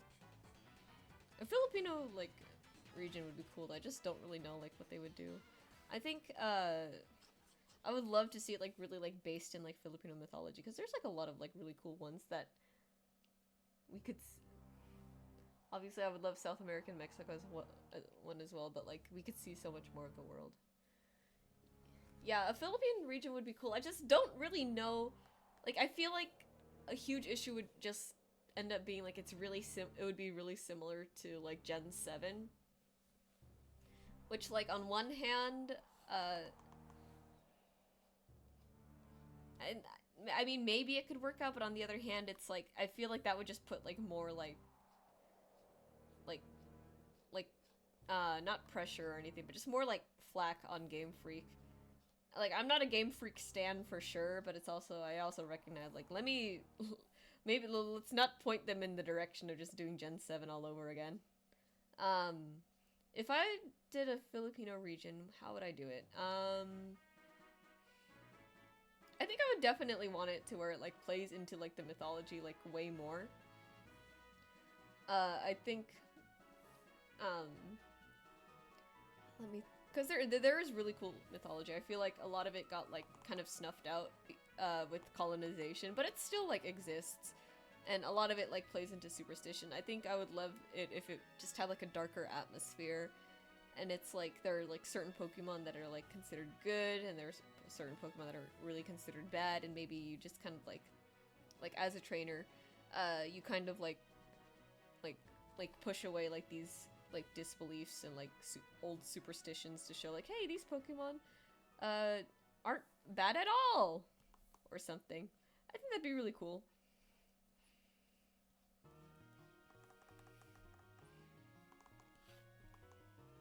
If they didn't use a moon Pokemon with Lunala, having a Bakuana in Philippines region would be sick as hell. Oh, I actually don't know what that is. Let me look that up. Bakunawa. That is interesting. Serpent-like dragon. Oh, that is cool.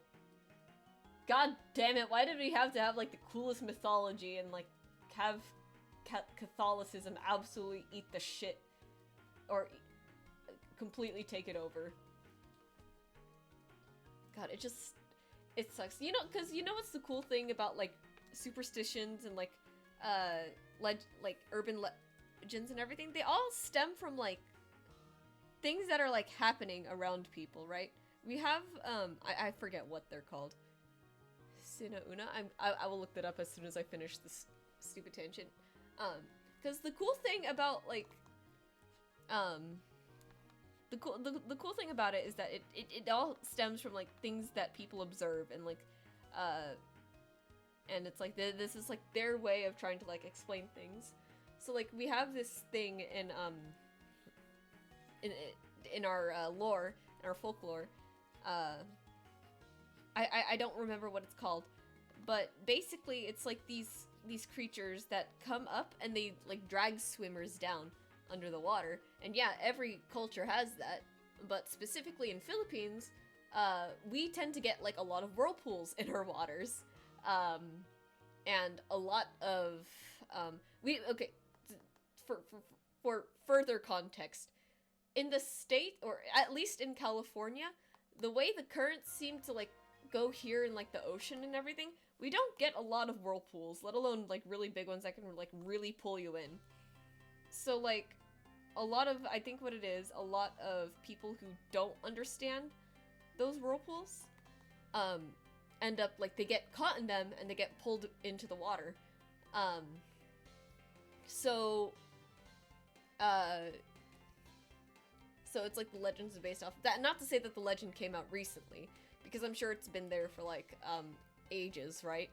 But you could still like say the same thing. Like people who were like swimming in these waters get sucked in, and it's like, oh my god, there's like creatures pulling people under the water, until like we learned that it's whirlpools. I think that's just like a really like cool thing. And of course we have like our aswang, and really aswang is an umbrella term. It actually refers to like a lot of things, but if you want like the like textbook aswang, it's usually like vampire with a harpoon tongue that sucks blood. It's a D&D 5e supplement. I'm already sold. That was written by Filipino authors who created a 5e setting based on pre-colonial mythology. I am definitely gonna have to check that out. That sounds amazing. I just, not to be like the big Filipino people, I think like I swear every like Filipino person I meet, like we love our culture. We're so like proud of it. My dad says that we're humble. Humble, I think, is a little bit of a strong phrase at times, but we're very the Pinoy version of patriotic. Like I've lived in the States my whole life, and I always have felt like very strong about my race and ethnicity. And it's to the point where I'm still trying to learn the language. And do I have it? Yes, I do. There is even like a channel point redeem where it's like I will teach you guys like Bisaya phrases or grammar or something. That was just to like hold me accountable for to like learn, because if I teach you guys stuff, that's gonna force me to learn new stuff. But yeah, it's just I love the mythology. One of my favorite ones is the Tikwi or Manananggal. Tikwi, I think, is the Bisaya name for it. Manananggal is the Tagalog one. I have two other Filipino friends. One of them bought the book and at a con and showed me how pretty the art is. I think I have the PDF. If I do, I can send it your way. Yeah, I would absolutely appreciate that. But anyways, the Manananggal or Tikwi. The Tikwi is the noise that it makes, and it's such a fun monster in the mythos because it's such a trickster. The closer it sounds, or the further away it sounds, the closer it is, which is so that's such a fun idea. Like that's such a fun monster to have.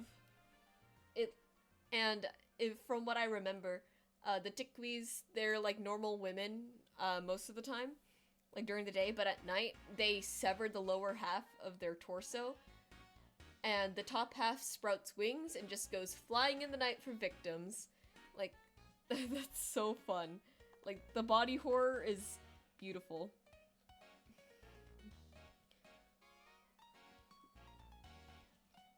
If you guys want more Filipino content, Trece is a series on Netflix. It is a Filipino anime, and I'm gonna call it that because that's the easiest way to like sort of like classify it in my head. Trese, Trese is a really, really like fun show. Like maybe not like the best animated or anything, but it's like super fun. You can see like all kinds of like mythos and everything. It's great. I loved it. I really want them to have a season 2. I have no idea if it's in the works or not, because every time I look, it's like, don't, it might be on its way, guys. And I'm like, I don't think it's on its way, guys. But yeah, super cool. Also, there's a really hot horse anthro in there, and not a furry, but I would ride that horse. I'm gonna regret saying that on stream. And like, I'm not even like joking though. Like that character, that was good. And between me and my like occasional thoughts of like this one character in an obscure anime that like maybe 50 people watch, Netflix is so bad to its concepts. Yeah, I hate. I wish it was like else. I could watch Trese elsewhere because freaking Netflix. Umbrella Academy finished up, and I'm just like, can we cancel the Netflix already? Like, we don't use it that much, but I think my dad uses it, and I'm like, okay. But I need to show you guys this horse character because he's so fine. His name is Malixi, and he's. Everyone needs their obscure hyperfixation. Look, between him and Elliot, he's just kind of making me realize that I might just have a thing for guys with long hair. I'll show you guys the human version first. Let me find a good picture of him.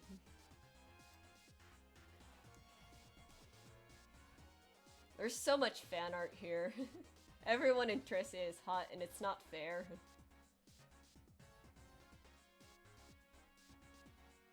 I need like a good shot of his. We'll do this. We'll do this one. And then let's just do 2000 by 2000, just because it makes it's a square, and I don't need to think about orientation or anything. There he is. So yeah, like the human form, like yeah, this is good. This is good and all, right? BRB getting long hair. Look, look, look. The human version. That's like, yeah, would. But when you see this, I have a problem. I need to be stopped, guys. Oh boy, let me zoom out. Look at that. Like he turns into a horse anthro, basically. Look at that. What am I gonna do? Say no?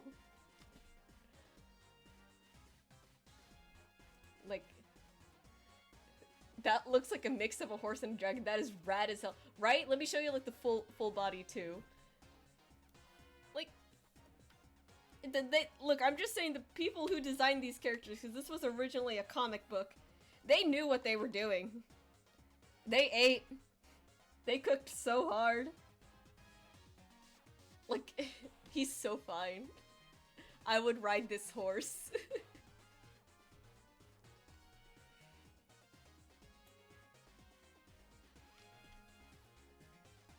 Like, would. Genuinely would. Not a furry. But... oh my god, Automod. Automod, come on. Come on, I already have it marked that this is like... yeah, we have content classification here for a reason. Maybe I should put it on sexual themes instead. Oh well. That is for the monster fuckers and good for them, right? Right? Like, again, not to be horny on stream, but look, this is, there's no competing with this. I'm sorry. And this is such a good horse anthro too. Like let's talk about furry designs for a moment, because while I'm not one myself, I have seen, like, you know, a fair my fair share of it. So many of them. I was skeptical when you said horse, but I get it. No, I can see it. That is peak. I'm thankful you guys see the vision here.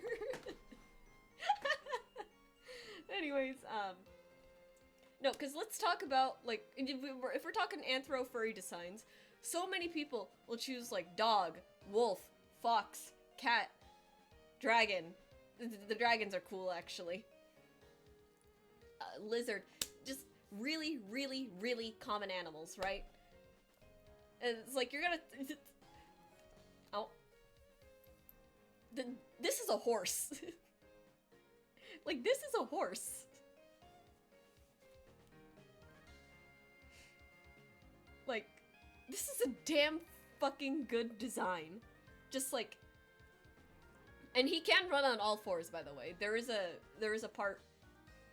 because basically this is a drag race, and then when he decides that he's losing, he decides to give himself a little speed boost. And when he runs as a horse like this, he is faster than his car, which is saying something.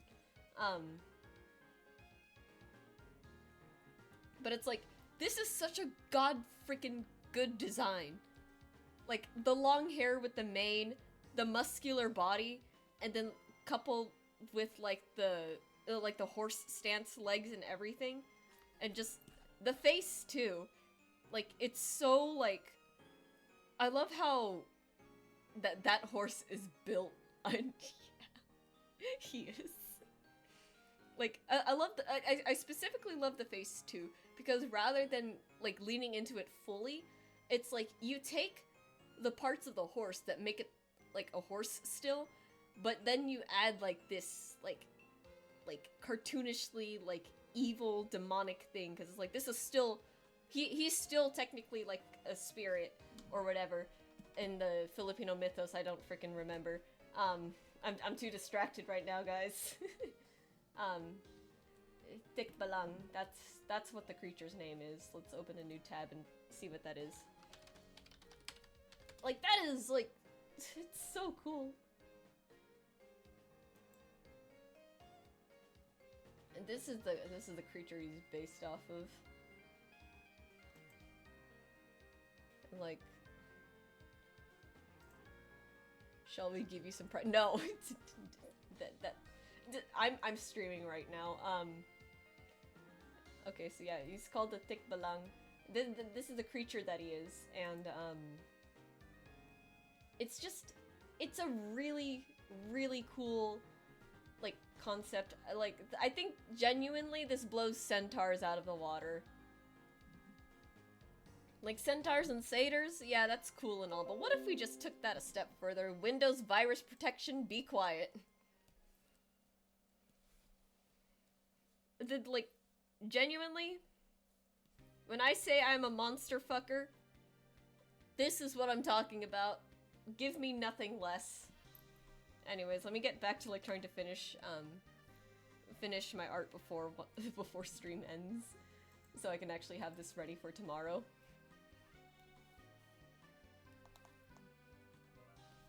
On one hand, I feel like I should, like, pay Clive to, like, sit here and, like, highlight the Twitch clips and post them on my Twitter for me. At the same time, I feel like it would be low-key weird of me to do that now that I've said all of this out loud. Or now that I've, like, talked about Malixi on main.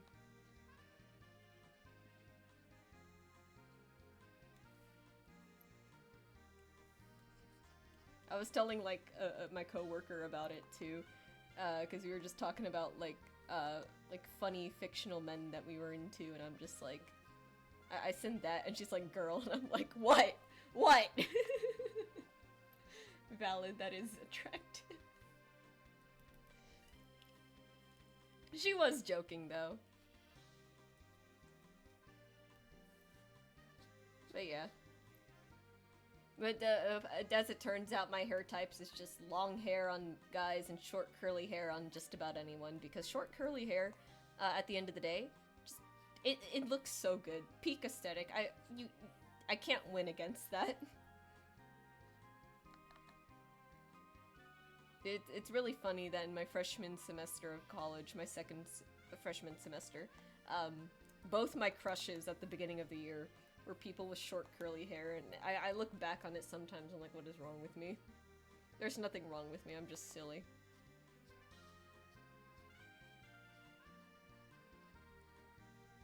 see, I'm trying to think. What are some like other fictional men I had like had a crush on before? A lot of these are gonna be from like my teen years though, so I don't know. I don't know how badly do I want to share this experience. There was Jeff the Killer. We all know about that one. A lot of people draw Jeff with long hair. Now was I super into it? Not particularly. I always drew him with like short hair, but that's because everyone gave him like the really like, how should I put this? I don't want to say ugly because that would be mean. Like anyone who drew him with long hair, they didn't really like put any volume in it, if that makes sense. Like, it was like straight hair, but in like the most like painfully flat anime straight hair possible. And because of that, I just never really like drew him with long hair because I just didn't like how people did that. So yeah, the shower curtain hair, there we go. That's a great way to put it. There's a way to do straight hair. And it is not that. I don't like the anime spiky curtain long hair stuff. It's just, I'm not into it. I think it looks bad. Riku from Kingdom Hearts. That was another crush I had. He had long hair at one point, but high-key, the long hair in his Kingdom Hearts 2 design, like, a lot of people loved it. Again, I think it just kind of had, like, the same problem where it was just, like, why does it look like, like, if you laid out a porcupine, like, flat, and so, like, flat on its stomach, so just, like, its spines were just kind of, like... Did I like Sephiroth too? Unfortunately, I never actually played Final Fantasy. Link was another one. But on whether or not Link had long hair back then, because this was before, like, Breath of the Wild and Tears of the Kingdom, right? I guess, sort of, he had, like, medium length hair, which I guess on a guy would be long hair, at the time. And then, funny thing is, I never really played Zelda 2. I just kind of, like, knew Link from Smash, and I was like, oh, wow. But, like, yeah, I liked that his hair had, like, more, like, he had, like, a little bit more, like, going on with it, essentially, which was nice. Who else has there been? I don't know. I've never played Zelda. I played one game and it was the Minish Cap. The Minish Cap was fun. Here's an interesting thing. So that was one of the few games that I completely like 100%ed. And the thing is that I had gotten like stuck. So there's collectibles, right? There's this one collectible, on a cliff that you had to find your way across. The ads are on. I haven't been paying attention to that. You think I want to share the story, but I also don't want people to miss it because ads. I swear, every time it comes up, I'm just like, ugh. But let me think. I'll share the interesting, like, game cartridge version story, as soon as I think ads are over. But anyways, what's another childhood crush that I had? N from Pokemon Black and White. That was another one. That was like one of my first ones, I think. But if we're talking like really like first, N is a very based one. Yeah, you're so right.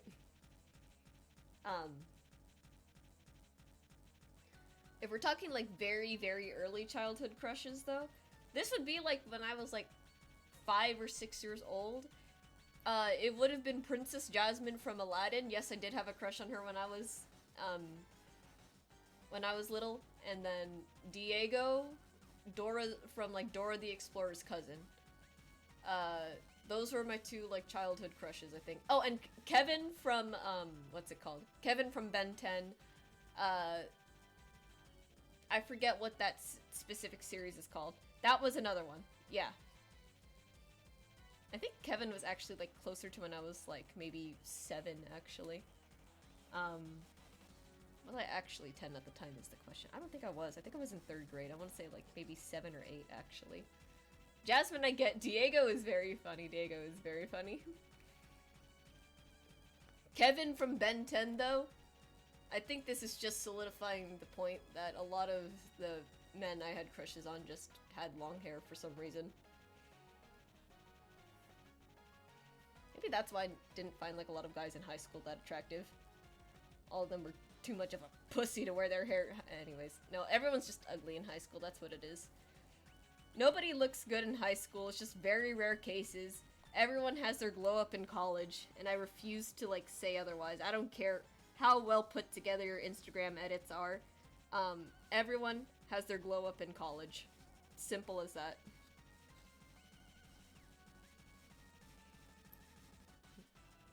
He had long hair and absorbed monster powers. I couldn't get it. He's also very dumb. I watched a video from... there's like so many people that I love watching so much. Sarcastic Chorus, I think that's the guy. He does like a lot of video essays on like cartoon shipping. He did one for like Gwen and Kevin. And you know what? I get it, because the girl boss ex male wife is such a funny ship dynamic. I get it that it's like a very like common trope at this point, but it's just so funny to me. Like it will never get old. Let's see, what other characters were there that I consider? What am I considering? Well, you typed that out. I'm gonna go back to the cartridge rant. Look at me remembering to like touch back on topics that I bring up. Let's see. So we got the Minish Cap cartridge from like... Okay, there's still music going on. We got the Minish Cap cartridge from... I think... It was either out of country or I'm misremembering the fact differently. But basically there was a collectible on this cliff that you had to find a way like across like a large gap to do it.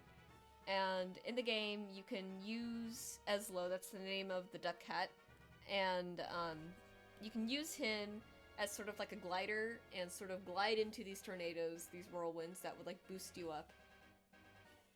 And consider that so many of my D&D characters are ships are in fact girl boss ex male wife. It's just such a great dynamic. It's so funny. It's so funny. Me and Elliot would be girl boss ex male wife. There's no questions about it.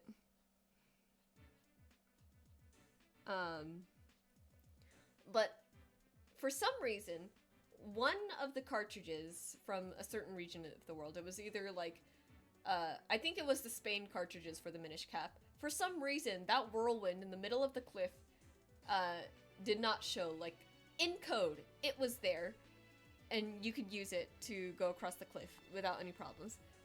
But graphically, completely missing for some reason. And, so I remember being, like, stuck for the longest time. Like, I have all the power-ups. I've done all like the secret routing and stuff. Why can't I get there? And I looked it up. It's because we bought our cartridge from like a seller in Spain, I think, and because of that weird graphical glitch that for some reason is only part of like the Spain cartridges, we just never figured it out.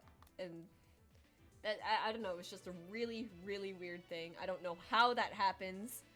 I'm sure it has something to do with the fact that,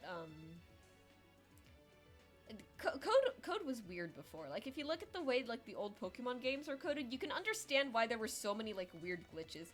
So I guess it's not too surprising that somehow localizing it for, a certain country is, you know what, let me look at this specific bug. So it kind of makes sense that somehow like translating it for a certain like region would mess it up, but it's still like so strange. Minish. Cat missing. Whirlwind. Graphical glitch.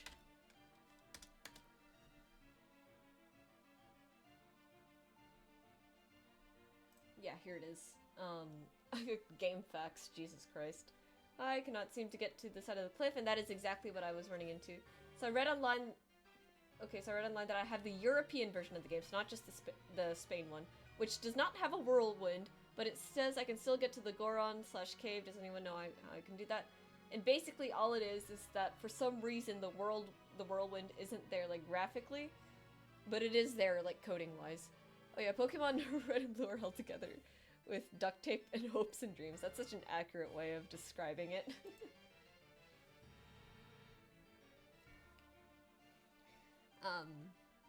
But yeah, so it's like, on one hand, it's confusing as to how that even happens in the first place. On the other hand, it's like, okay, yeah, considering how the old Pokemon games went, I suppose this isn't the most surprising thing in the world. But yeah, it's just a, what a weird, like, thing. And my favorite thing is that to this day, I feel like a lot of glitches are still, like, being, like, discovered. Glitches and secrets are being discovered in these old games just because, like, nobody had the internet before. I think it's, like, the coolest thing ever.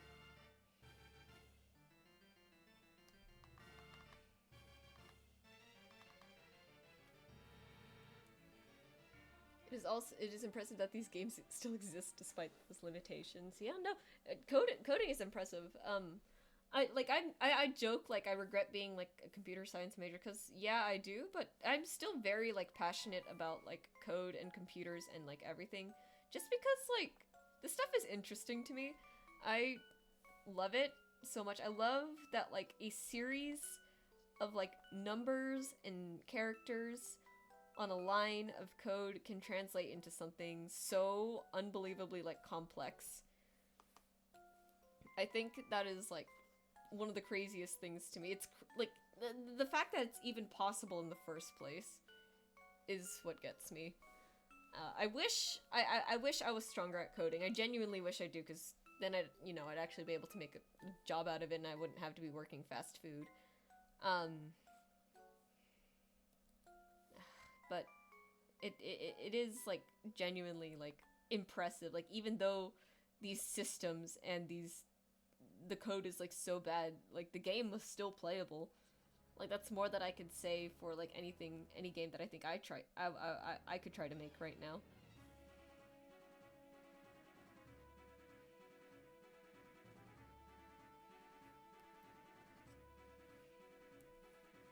Like, Medibang is, like, yelling at me, like, why are you doing this to me? And I'm like, we need to render! You guys can see it, right? Like, if I zoom in, do you see that delay on the stroke? It's so sad to be all the way up here.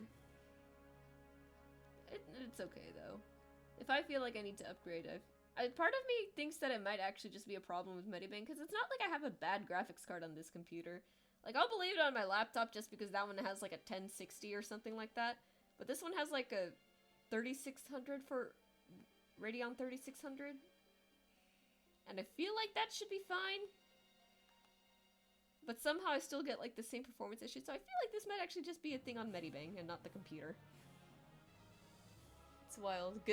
I have good news and a funny thing. Oh boy. Do share the funny thing.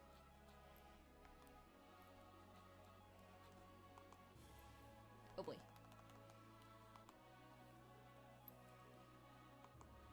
PDF is found. Hell yeah. That is great news. And then how am I gonna do this part? Just shade, like, the top of the thumb there. This part of the thumb too.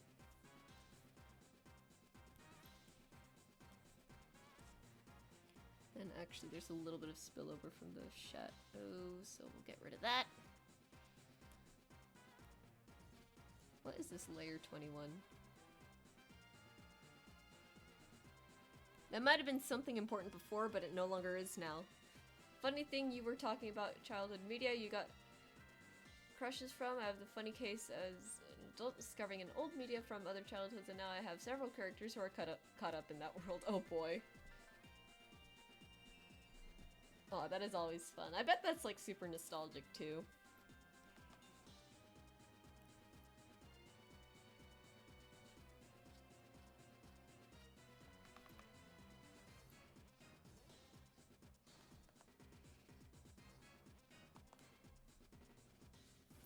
One of my favorite things for like nostalgia trips was just as sort of like a nostalgic thing. I really enjoyed rewatching the original like Teen Titans on Cartoon Network. That was so fun. I was like, man, I wish when I had watched it as a child, I was a little bit more literate, because there was so much like going on there that like looking back now is just like, wow, what an incredibly like well-written show. The fandom for that media is like dead. Oh my god. It's like being in someone else's nostalgia and helping it give new life. See, I feel the same way, like I need to actually rewatch it. No, it's crazy, right? Because it's the same thing for like Atla, right? Or Avatar The Last Airbender. I watched it so much as a kid, and then it's like, I feel like I should have been older when it came out, because it's like, I feel like I could have like understood this like so much more. And it's like, I don't know how to describe it. It's like, again, I just wish as a child I was like smarter.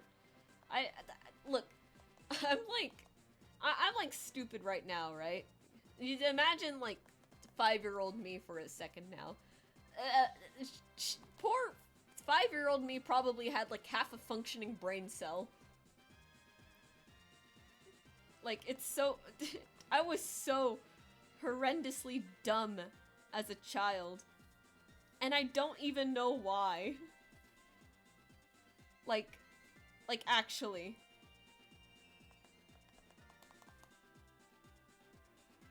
Does anyone else have like this experience where it's like, why was I so stupid back then? And the weirdest part is that when I got to middle school, all of a sudden, I'm like passing all of my classes with like straight A's.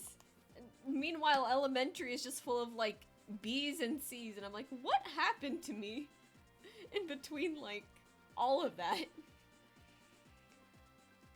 I watched it once when I was younger and didn't understand nuance, and probably would enjoy this show way more now, all the time, every day. Like, not to dog on like my childhood self, but I'm gonna dog on my childhood self. Like, I don't know why I was so stupid. Like, literally, I couldn't even do math. So it's like, how did that get from like, how am I even a comp sci major today at this point? That's what I'm trying to say. It's like, why couldn't you be smart before? In fact, I'm like marginally sure that like childhood me was so dumb that like maybe that's the reason why I got put in like English learning department. Cause yeah, one, I'm pretty sure that they racially profiled me because for some reason on my transcript for not 17 years, but basically like 12 years. For 12 years, for some reason, my school transcript said that my main language, my primary language was Tagalog. But my parents don't even speak Tagalog at each other. And that I was Hispanic Latino. I think it's pretty safe to say that I'm not. And then, or Hispanic white, actually. Like, I'm sure that's like a major reason why I got put in the English learning department back in elementary, because, yeah. But I'm also like partially sure at this point that it's because elementary me was so abysmally stupid. Like, I'm glad I'm smarter today, but I'm also just like unbelievably amazed at how like ridiculous this is. Um,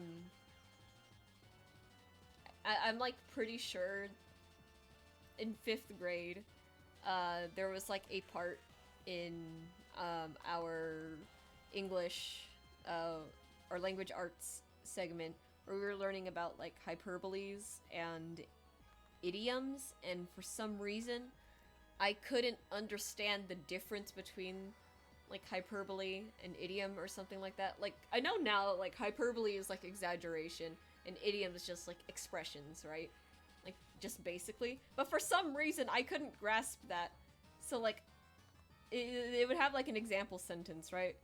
It would be something like um it'd be something like, "Oh, I'm so hungry, I could eat a horse," or something like that. I shouldn't have used horse. I'm sorry. We're not going back to that. We're not going back to that. Um, it would say something like that, and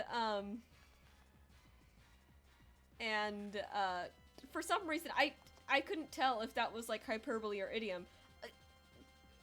I'm sure you could eat a horse. Shut up. Oh god, why did I choose that? That was like the first thing that could come to mind.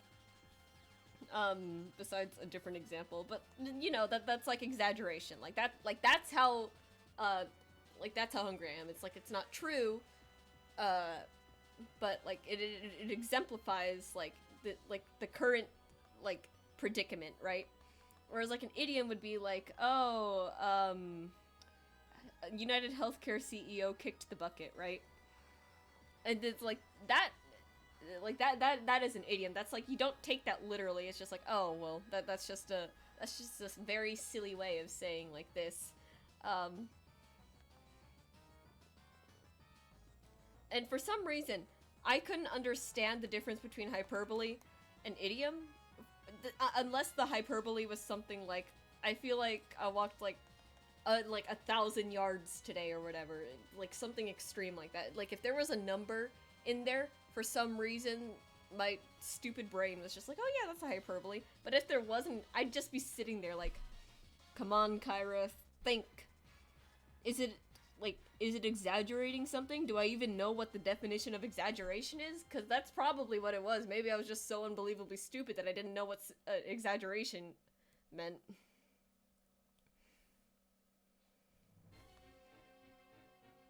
Let alone the fact that I think one time on one of like the standardized tests that they have for elementaries in my district, I think I held up the classroom because I couldn't figure out a subtraction problem. And I was just like there like crying, like I don't know how to do it. And I'm pretty sure it was just something like 17 minus 15. Something stupid like that. And I was like trying to like visualize it, like, okay, there's like 17 stacks of stuff here. I know I'm like playing with my hands, and my teacher's like, what are you doing? And I'm like, I don't know. I need help. And it's like, well, I can't help you because it's a test. I'm like, I know. I have a very, very sad like elementary history, don't I? Funny enough, I think I was so stupid I didn't know the definition of exaggeration sounds like a hyperbole. Yeah. Except in this case, I don't even think that would be an exaggeration. That might just be like a hypothesis at the moment.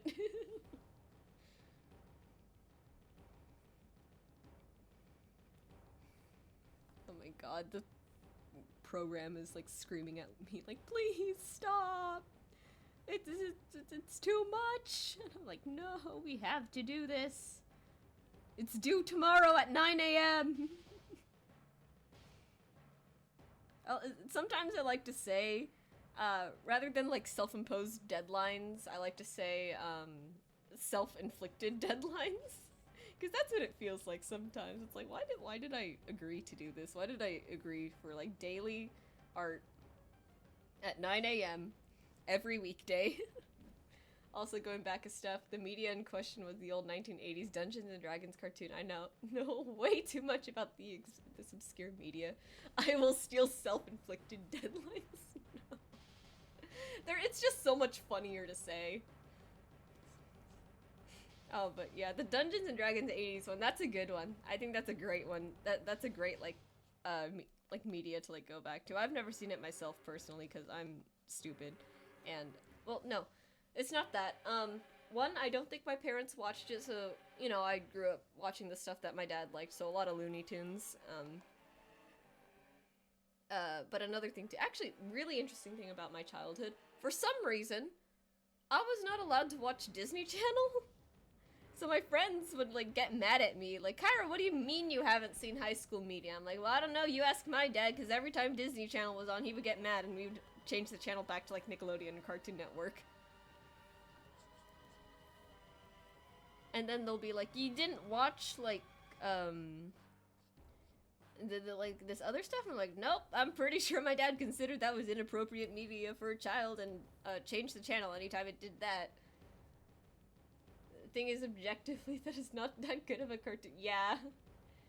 You know, I think I still have yet to watch High School Musical, actually, which is the funny part. I'm about to get reprimanded. Yeah. And then I think my dad, I don't, yeah, maybe he was just a little like more conservative, not back then, not politically, just well, we're Filipino, let's put it that way.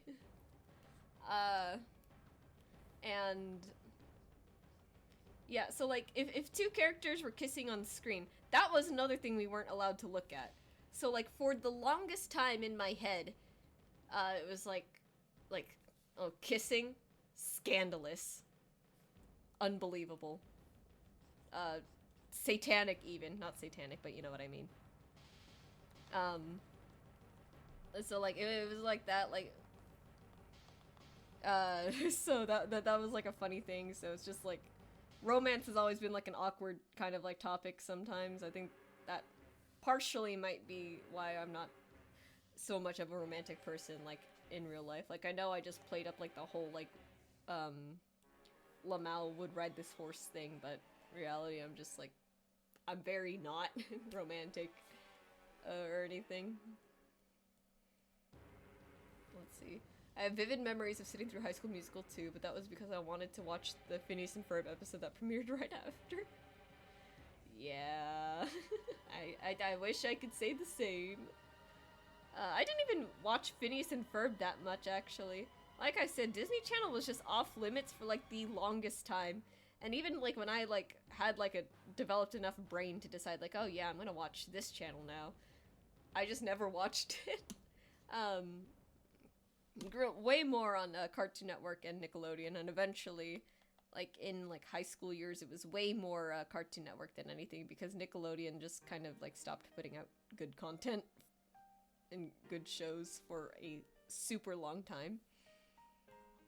Um, so yeah, I have great memories of like Steven Universe or Amazing World of Gumball. Um, and then like even older than that, there was Billy and Mandy, the Foster's Home for Imaginary Kids. I remember that one a lot.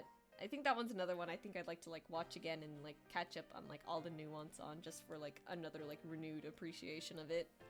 SpongeBob, of course.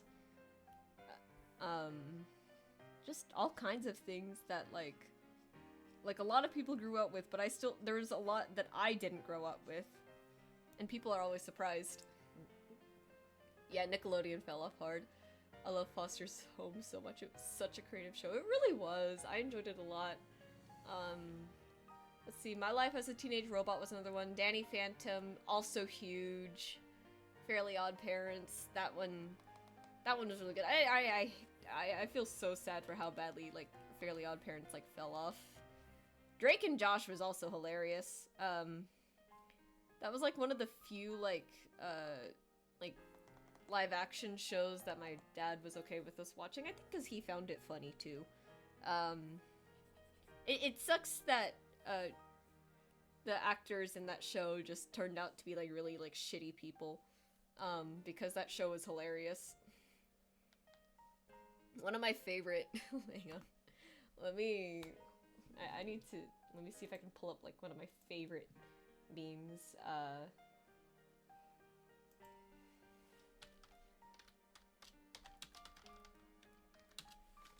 here we go. My life as a teenage robot is a funny one for me because kid me didn't think it would be a cool show because, like, you know, middle school boy things, but then as I got older, I gave it a shot, and man, that show was fun. Hello, Kira! Welcome! We're talking about, like, nostalgia stuff. Yeah, it's... Anyways, as I was saying, it's unfortunate that, like, Drake and Josh... I think both Drake Bell, and I forget the other guy's name, I'm so sorry, just kind of ended up not being as, like, good of people as I would hope for them to be. Because it kind of feels bad, like, looking back on this, but, you know, separate art from artist, I guess. This is one of my favorite frickin' memes on the internet. Like, you guys don't necessarily need to hear what's going on here, but...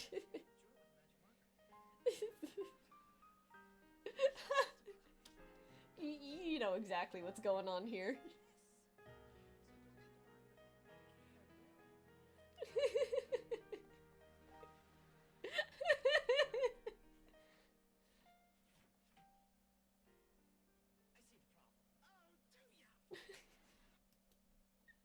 To be fair, the original clip is actually so good too, because that's such a funny moment. Like, yeah, I drew the door in with magic marker. Did you think the magic would actually spawn a portal? Drake, where's the body of Christ? Genuinely one of the best jokes, like, of our generation, I think.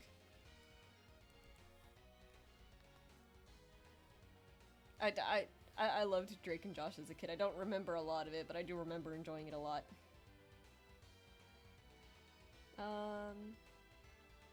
Let's see, what's another piece of media that I grew up with? The Mask, starring Jim Carrey, was definitely a big movie in my childhood.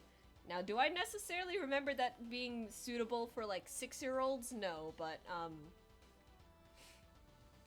you know, to be fair, my dad was watching, like his own, like, action movies with scenes of graphic violence while I was in the same room, and look how I turned out. So it's probably okay. I love the spherical name, but the orb is Rowlet? That's... I don't think I've seen that one. That sounds hilarious.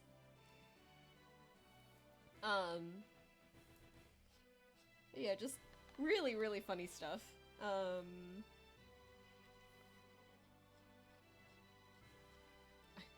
I hope to God I can finish this tonight. I need to, like, lock in, guys. I'm being too silly right now. And then watch as, like, 10 seconds later I'm gonna get completely derailed from what I'm supposed to be doing again. Let's see. My latest vocal stim, as of late, for some reason, has just been making, like, fart noises with my mouth. I don't do it too much on stream, because most of the time I'm, like, too busy talking, right? I'm trying to, like, have it so, like, we don't have too many moments of, like, silence, because I do get it, it's a live stream, I should probably, like, try to be, like, a smidge interesting, right? But lately, the autism stimming... Oh, hi, Johnny! That's my NFT professor! If it looks like a penis, I'm sorry. But that is my NFT professor, just photoshopped heavily. But yeah, my latest autism vocal stim has been fart noises, just like little flatulence. I'll just be around Carl's Jr. putting the food in the bag, like, right? It's very silly. I do it very quietly to myself so I don't, like, disturb the customers. Because I'm sure they probably won't like the fact that I'm, like, making funny noises while putting their food in a bag. Oh, I thought he just looked like that in real life. If he looked like that in real life... Is the OBS on screen deliberate? I am so stupid, I forgot to put the display capture off. Sorry, it's supposed to be art right now.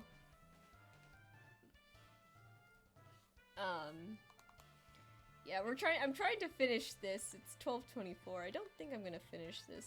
Actually, I could just say, like, you know, I'm not gonna add rim lights, because I think this piece would actually look a lot better without it. Maybe just, like, some small, like, whites here and there, but not anything like what I usually, what I have been doing.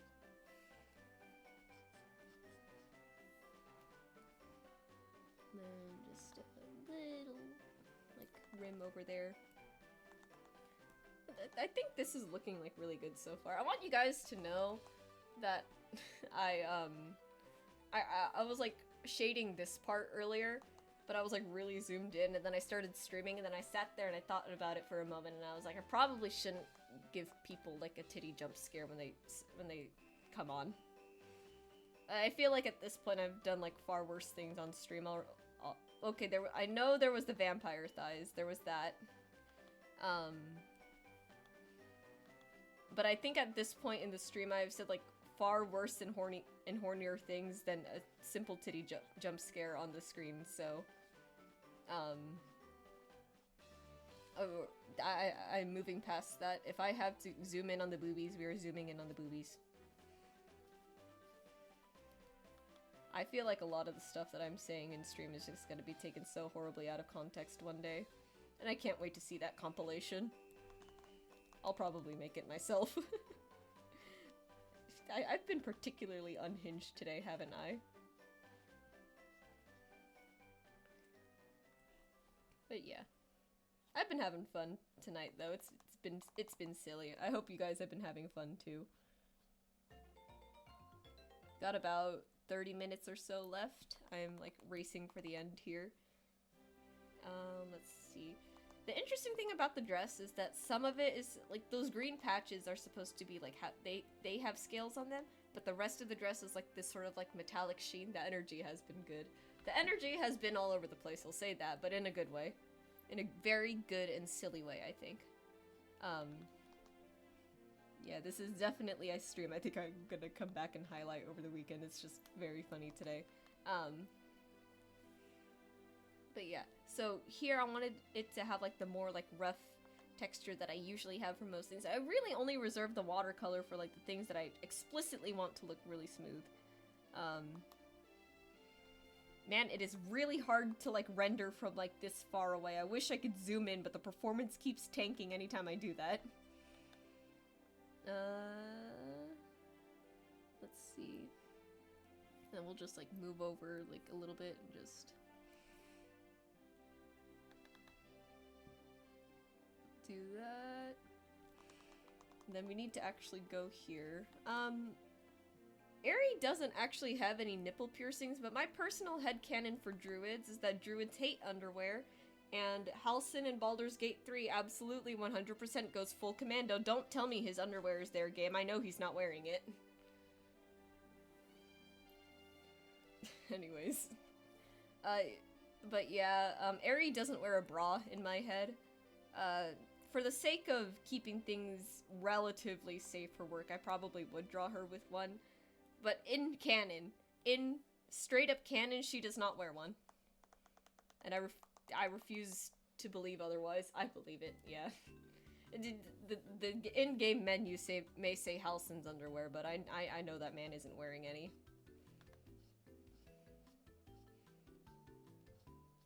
Well, I think actually, really, it would depend on, like, the druid, I think. Like, I think Lilac, my other druid character, she's a spore necromancer. But she does less of, like, the whole, like, being at one with nature. Okay, how do I explain this? She's at one with nature in the idea that she lets mushrooms kind of, like, take over her body.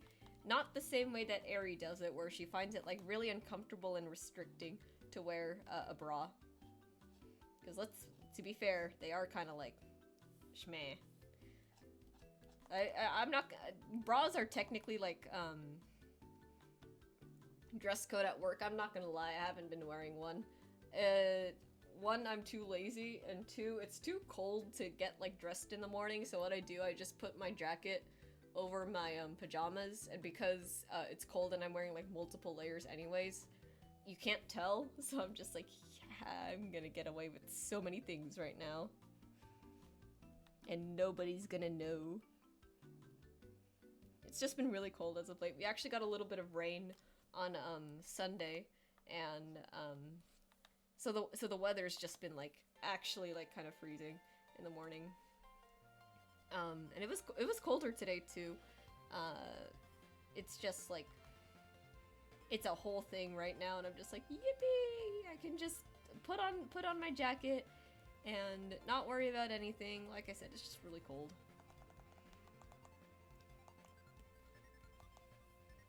But then it's like tough. I'll be like so warm under the blankets to the point where it's like I need to like take one of these off, otherwise I'm gonna like actually like sweat tonight. But then like I take it off and then it's really cold. Or this is the really annoying one. I'm under the blankets already. I'm all tucked in. I'm all wrapped up like a little like pigeon cur burrito, and there's like parts of the bed, or I sleep on a couch really. There's just parts that are just still cold, and I'm like, I am under 3 blankets right now. Why are there still cold spots? And I hate it. And I'm real quick just gonna take this one, put a rim light there, put a rim light here too, why not? Teehee. I have no idea if this is actually like accurate to how the light would work in real life, but I'm gonna do it anyways. That sign can't stop me because I can't read. Kyra, there's no words on the screen. Oh yeah.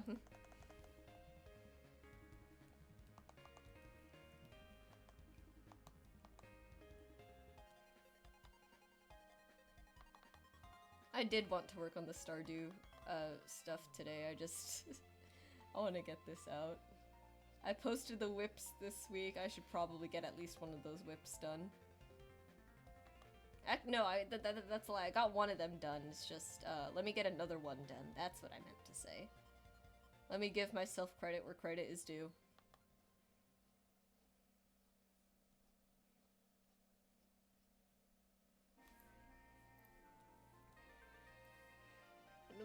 I've been watching like a little bit more art commentary as of late. I think one of the only dramas that I don't like getting involved in on or like watching online is like art community drama, because I feel like it's always something like really, really stupid.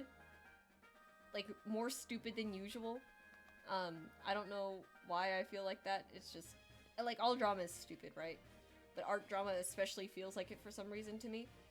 But I've been watching a little bit more.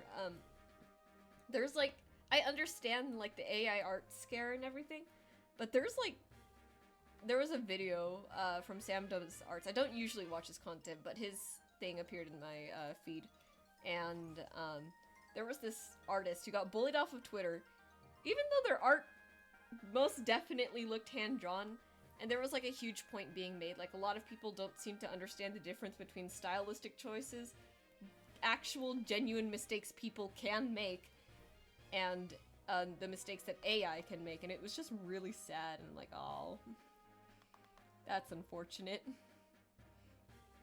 Trying to make sure this yellow doesn't overtake the green too much.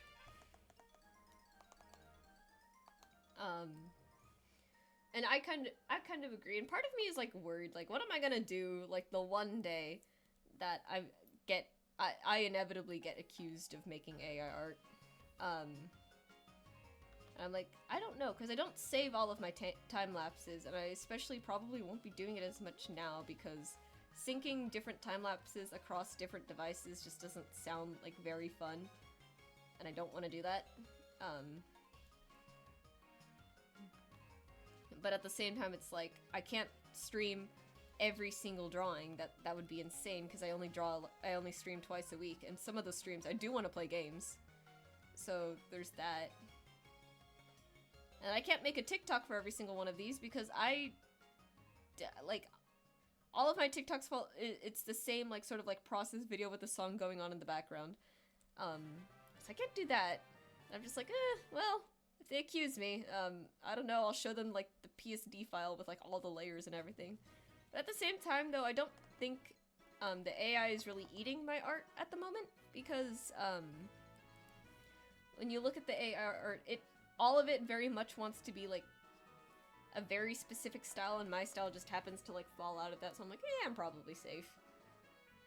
It's probably fine. Who's gonna know? Yeah, I was actually talking, like, last stream. Like, I hope the AI eats my art, because my art would clash so horrendously with the other styles that it's, like, referencing, or stealing, I should say, and it would just be so hilariously obvious. This art style would actually poison so many like things right now, and I think that's I think that's a great thing that it would just do that. That's the secret, make it explode, literally. Cause like, you know, I talk about this a lot. I draw, right? I don't really paint. My rendering is very like painted look, but my overall style, that is a drawn style. I sit there and I ink almost everything. It's very like comic book in that way, right? But a lot of art right now isn't that. It's very like, oh, you kind of sketch and then you paint over it. Or when you do ink, it's very, very thin, and you end up hiding your outlines anyways. So part of me is just like, then why did you even ink it in the first place? Anyways, so I feel like because the AI art is really like trying to get like that lineless look, I feel like if I just like kept feeding my art into it, it would actually poison the AI, and I think that would I think that's so funny in my head. Imagine the power you have being the art style that made Gen AI explode. Right? That should be my goal. I'm gonna like make my art in a very specific way where it's like, yeah, it explodes your AI. Speaking of, does anyone actually know how to use the websites to... I say websites, it's really just one website as far as I can tell whenever I try to search up how to do this. There's a site called Have I Been Trained, and essentially you can type in like a URL or something and see if see if like an AI had like trained off of it. Every time I try to do that, okay, it always tells me like, oh yeah, you can search by image, but then whenever I try to search by image, the image it doesn't let me upload an image. And then anytime I try to like search like my handle like online or anything, I don't return anything. And then I've even tried like putting like links to my Twitter posts, and there still isn't anything. And I'm just like, okay, this either means one of two things. I'm not using the website correctly, which I think is the more likely solution, or likely option here. Or the AI actually hasn't been eating my art all that much, which I kind of find it hard to believe because Twitter already said like, oh yeah, we're gonna have our stupid Grok AI train off of all of your posts. And I'm just like, oh, okay, so that confirms then that my art has to be being like trained off of, right? But I still can't find anything. Maybe like this style is just so uncommon and so unique that literally even if it gets trained, it's probably like barely anything, and I don't actually have to worry too much about it being like stolen.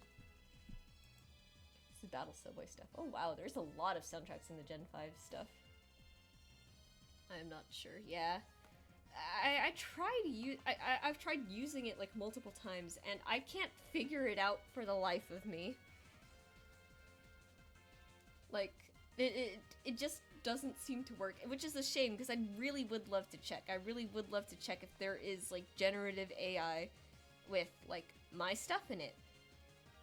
But you know, it's like I'm not gonna like hold myself to like that sort of like standard, like, oh, it's definitely like I'm like popular enough for the AI to no, I'm not that delusional, but I do recognize that Grok has, from what I understand, trained off of my art based off of what Mr. Musk said.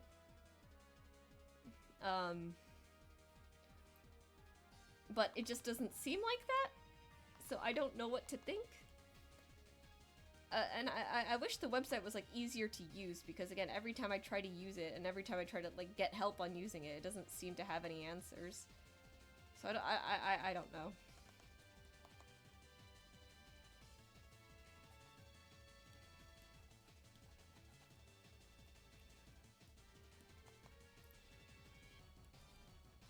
Also, it feels very like strange to have my commissions close.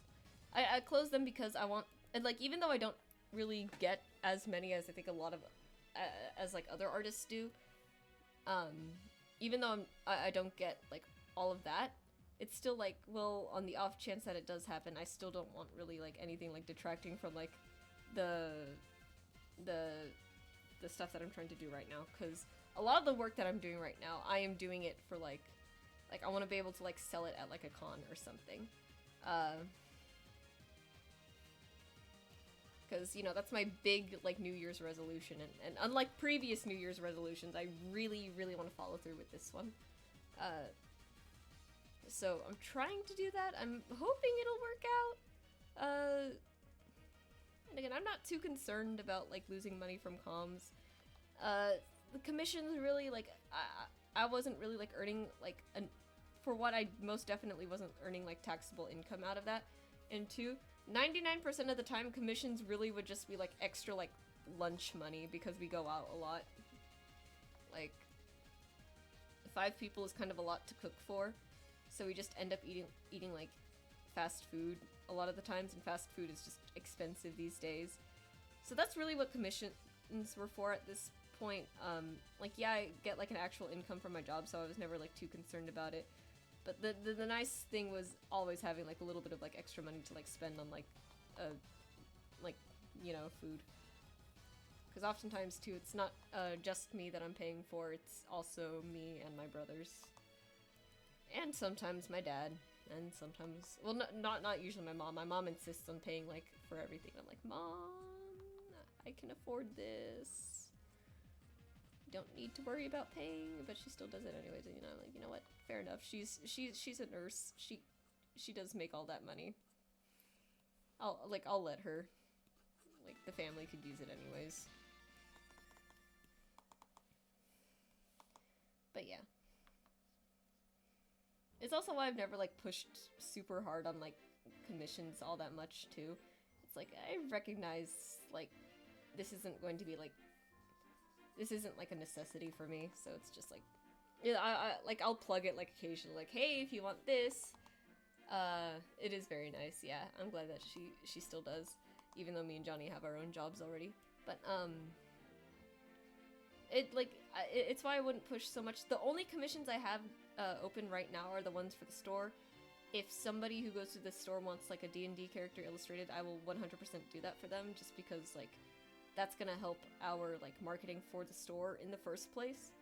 And that's huge. That's, like, something that's really big that we've been needing to work on. I've been, like, I want to, like, beg the store owner, like, please give me access to the social media accounts. It'll be, like, I will shitpost on there so much, and we will get so popular, and I can, like, boost it on my actual socials with, like, actual people on it. But, it's up to them, and I haven't actually, like, asked them yet, but I'm just, like, I don't know. Part of me is like, I don't know if I should, because it's like, I feel like they want a certain image for themselves, but I think they need to realize that, they need to sound, like, a little bit less like a business and more like a small, silly business, you know? Let's see. Let's get it real goopy looking real quick. Yeah, something like that. But yeah, I just want to, like, shitpost on like the store, Blue Sky, and Twitter. I also need to push them to get the Publer thing, because Publer is actually, like, super helpful. I love that the synchronized and scheduled posts, because for a time I was kind of just manually waking up at 9 in the morning to make the art posts, and then I would just go back to sleep, and that wasn't fun. But you can't schedule posts on mobile Twitter, which is so stupid to me.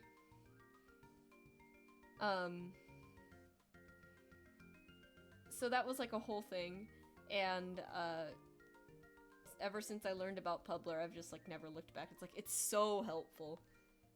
It is very dumb, yeah. I think some other sites are kind of like that too. I think on desktop Instagram, you can't schedule posts either, and I'm like, you know what? Fair enough. I don't think Instagram was really meant to be, like, a desktop application anyways. I get that. But Twitter, I know Twitter was built for, like, should have been, like, optimized for, like, both mobile and desktop. Like, almost entirely, like, off the bat, right? Like, you might as well. I only give like a little bit of slack to Instagram just because Instagram was like way more for like posting like photos and stuff. And it still is to this day. Like, yeah, there's Threads, but Threads came because of the whole Twitter implosion stuff. Or the first Twitter implosion, I should say. But, even still, Instagram, like, as it is right now, is still way more for, like, just posting photos and stuff, and not really, like, just, like, text posts or anything. Like, you can't really, like, do that. Which is fine. Not every social media has to be Twitter. But it is, like, it does kind of, like, make it so it's, like, I think way harder to, like, talk to your community, if that makes sense. But I guess it wasn't initially for that anyways, so it's like, I guess I don't care too much. Twitter, however, Twitter being, like, the site that it is, should have just had, like, all of its desktop features on mobile and all of its mobile features on desktop. Because there is, like, some things. On mobile, for example, I can put in, like, keywords into a search bar on my profile page, and I can find tweets where I have put those keywords in, that I've put those keywords into. Which is so useful, because sometimes I'm, like, trying to, like, find a very specific thing, and, that is how I'm able to find it again. I can't do that on desktop, and it's ridiculous. It's just like, guys, please. Please get it together. I'm dying out here. But they're not going to. I think... I saw a bunch of, like, headlines, like Elon Musk has lost so much money on Twitter, all because of, like, the stupid stuff he's doing. I think he's coping right now. I don't really keep up with him all that much, but it's like, it is really funny to see, like, all of this, like, coming back to really bite him in the ass.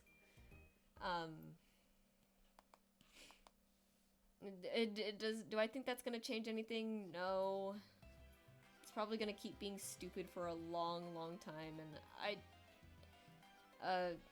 as someone who can't really, like, move my entire, like, everything to something else, like, even though Blue Sky has completely, like, surpassed Twitter in, like, followers and, like, general engagement and stuff, and just overall, like, positivity, just in general, as a small artist, it is just best to, like, kind of, like, promote yourself anywhere you can, and just put yourself out there. It's not super easy. I could download, like, other apps and stuff, but I'm not huge on social media. I don't like using it. I think it's very exhausting. Like, I'll go on there, like, occasionally, but I really don't scroll for all that long unless it's, like, a really, like, oh, I'm gonna be in bed for a while kind of thing. I don't like scrolling all that much. I think the only app that I really, like, scroll a lot on is YouTube, but that's usually because I'm trying to find something to watch. If I'm scrolling on Twitter, it might just be, like, me trying to see if I can, like, catch up on, like, any art or anything. But other than that, I really am not on there for all that long.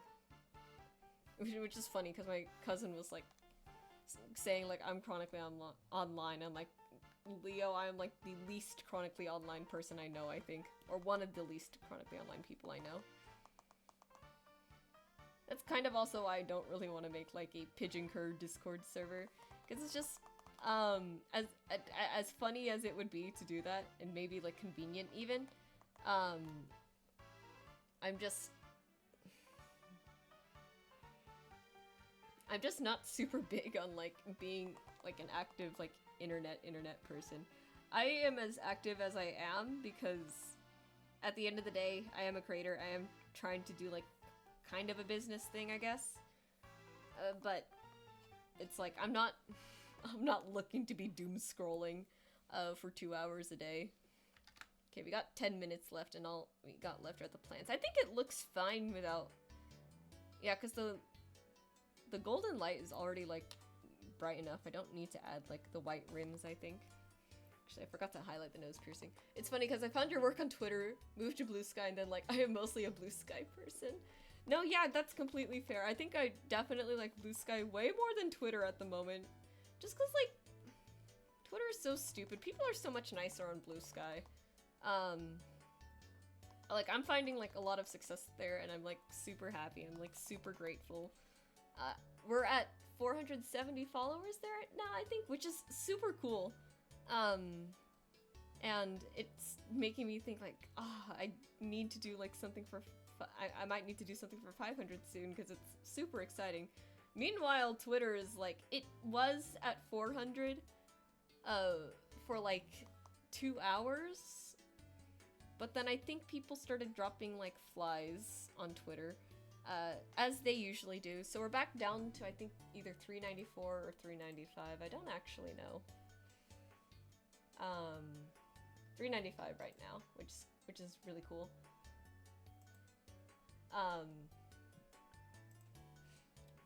But yeah, I think it's crazy just where I am right now, because I think when I was in, like, high school, this is something that I think I've wanted to do for, like, forever, right? But I don't think I ever dreamed of even having, like, over, like, 200 followers, which is crazy. So this whole experience has just been, like, crazy, and I think I am just really happy to keep doing what I'm doing. On whether or not I actually get any bigger or not is debatable. I like to set the expectations low for myself, because that's, to me, that's just me being realistic. But I can dream.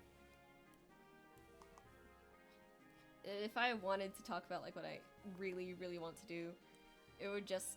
I think it would just be streaming and editing the streams down into, like, funny videos for YouTube. Because I would like to do YouTube more. It's just really, really hard to do YouTube more.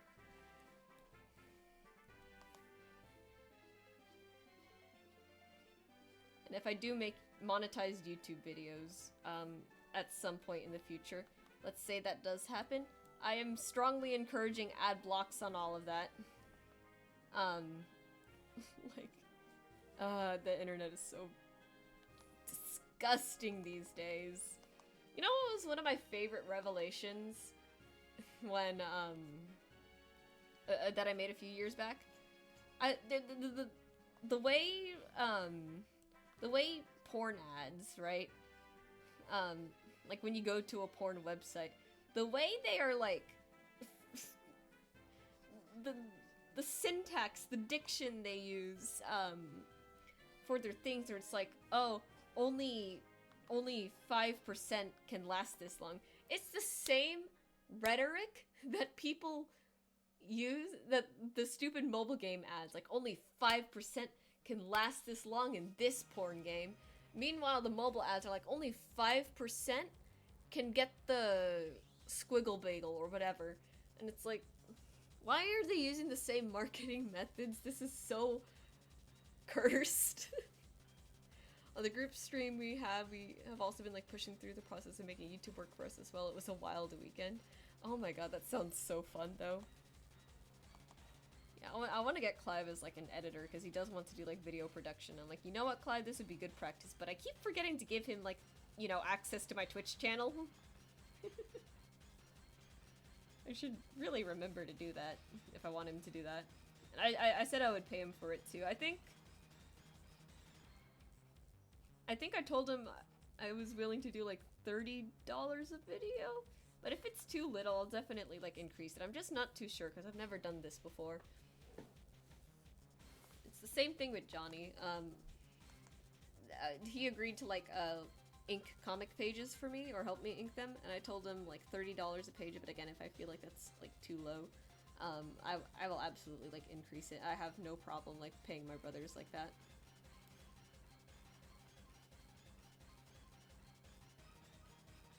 Speaking of stuff, Johnny is, like, getting back into the swing of art too, which is really exciting to see. I know he has, like, a short story that he wants to turn into a comic, and, like, I think he wanted me to help him, like, thumbnail it, so I'm gonna, like, check back in with him tomorrow probably to see how that's going. Okay, do you guys think we can finish highlighting in the next 6 minutes? That is so cool. Yeah! I'm excited. We were supposed to have a webcomic going, but I think where I am, or where we are right now, we need way more practice before we actually step into doing, like, the full webcomic. Which, you know, I can live with that. that I can accept that, and I also need to finish writing the story. Technically, a lot of the story for Arc 1, or Season 1, I guess, is there in my head already. And, like, I know the basic gist of it. I want it to start off like slice of life, like a lot of, like, cartoons did back in, like, the 2010s. So, like, Steven Universe, for example. Steven Universe was a lot of, like, filler slice of life stuff. Just stuff that wasn't, like, too seriously plot heavy until it, like, got to a certain point. I don't think I would ever want mine, like, our webcomic to be, like, that extreme. Thank you. That is so fair. Yeah, I think so. Yeah, we're just... I need more practice with it, essentially. But, I don't think I would ever go that extreme, like, the way Steven Universe did its filler. In the beginning, I think I would just make it so it's, like, just these little montages of, like, little mini adventures that the team goes on before it gets into the actual, like, plot stuff.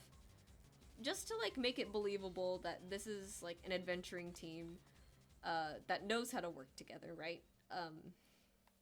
I want it to be, like... I want it to be clear, like, this is a team, not just, like, not just, like, a group of, like, people who just met, like, yesterday and now they're going on this big adventure. I think a lot of D&D works out like that just because, you know, it is a game, so the game mechanics just kind of work into that already. But I think a huge thing is that, narratively, people don't just, like, coordinate automatically like that. It takes time to build up, like, that kind of, like, combat, like synergy in a team. So I think that's definitely something I'd like to explore more. Like, I know I want an early episode of mine to be, like, airy, kind of like, guys, you need, like, I need you guys to decide. Do you want me to do, like, the offensive magic stuff, or do you want me to do the support magic stuff? Because as it stands, I'm the only mage on the team right now. Because she is a druid, and she can technically do both. And that's where Amira, Clive's Dragonborn character, is gonna come into play. Post-stream sometime I can show some of my nonsense we did. I'm working on running some projects on stream and such, and I'm really enjoying the process. I would really love to hear the plot more if you ever want to yap the bits, because oh my god, I can't read. If you ever want to yap about it, because the bits and pieces you have told me are so cool. Oh, I appreciate it, yeah. Post-stream for... I don't know about post-stream, like post-stream right after it's over, because I do have work, but yeah, if you ever want to yap, just hit me up. Just know that if my responses are delayed, it's probably because I'm at Carl's Jr. Slaving away as usual.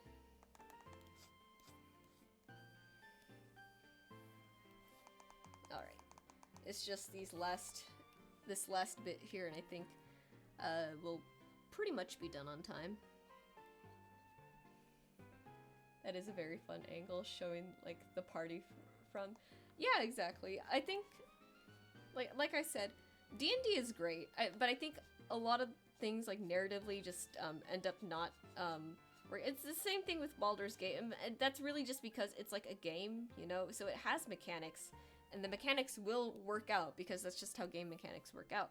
But, I would love if, like, if I was to make a...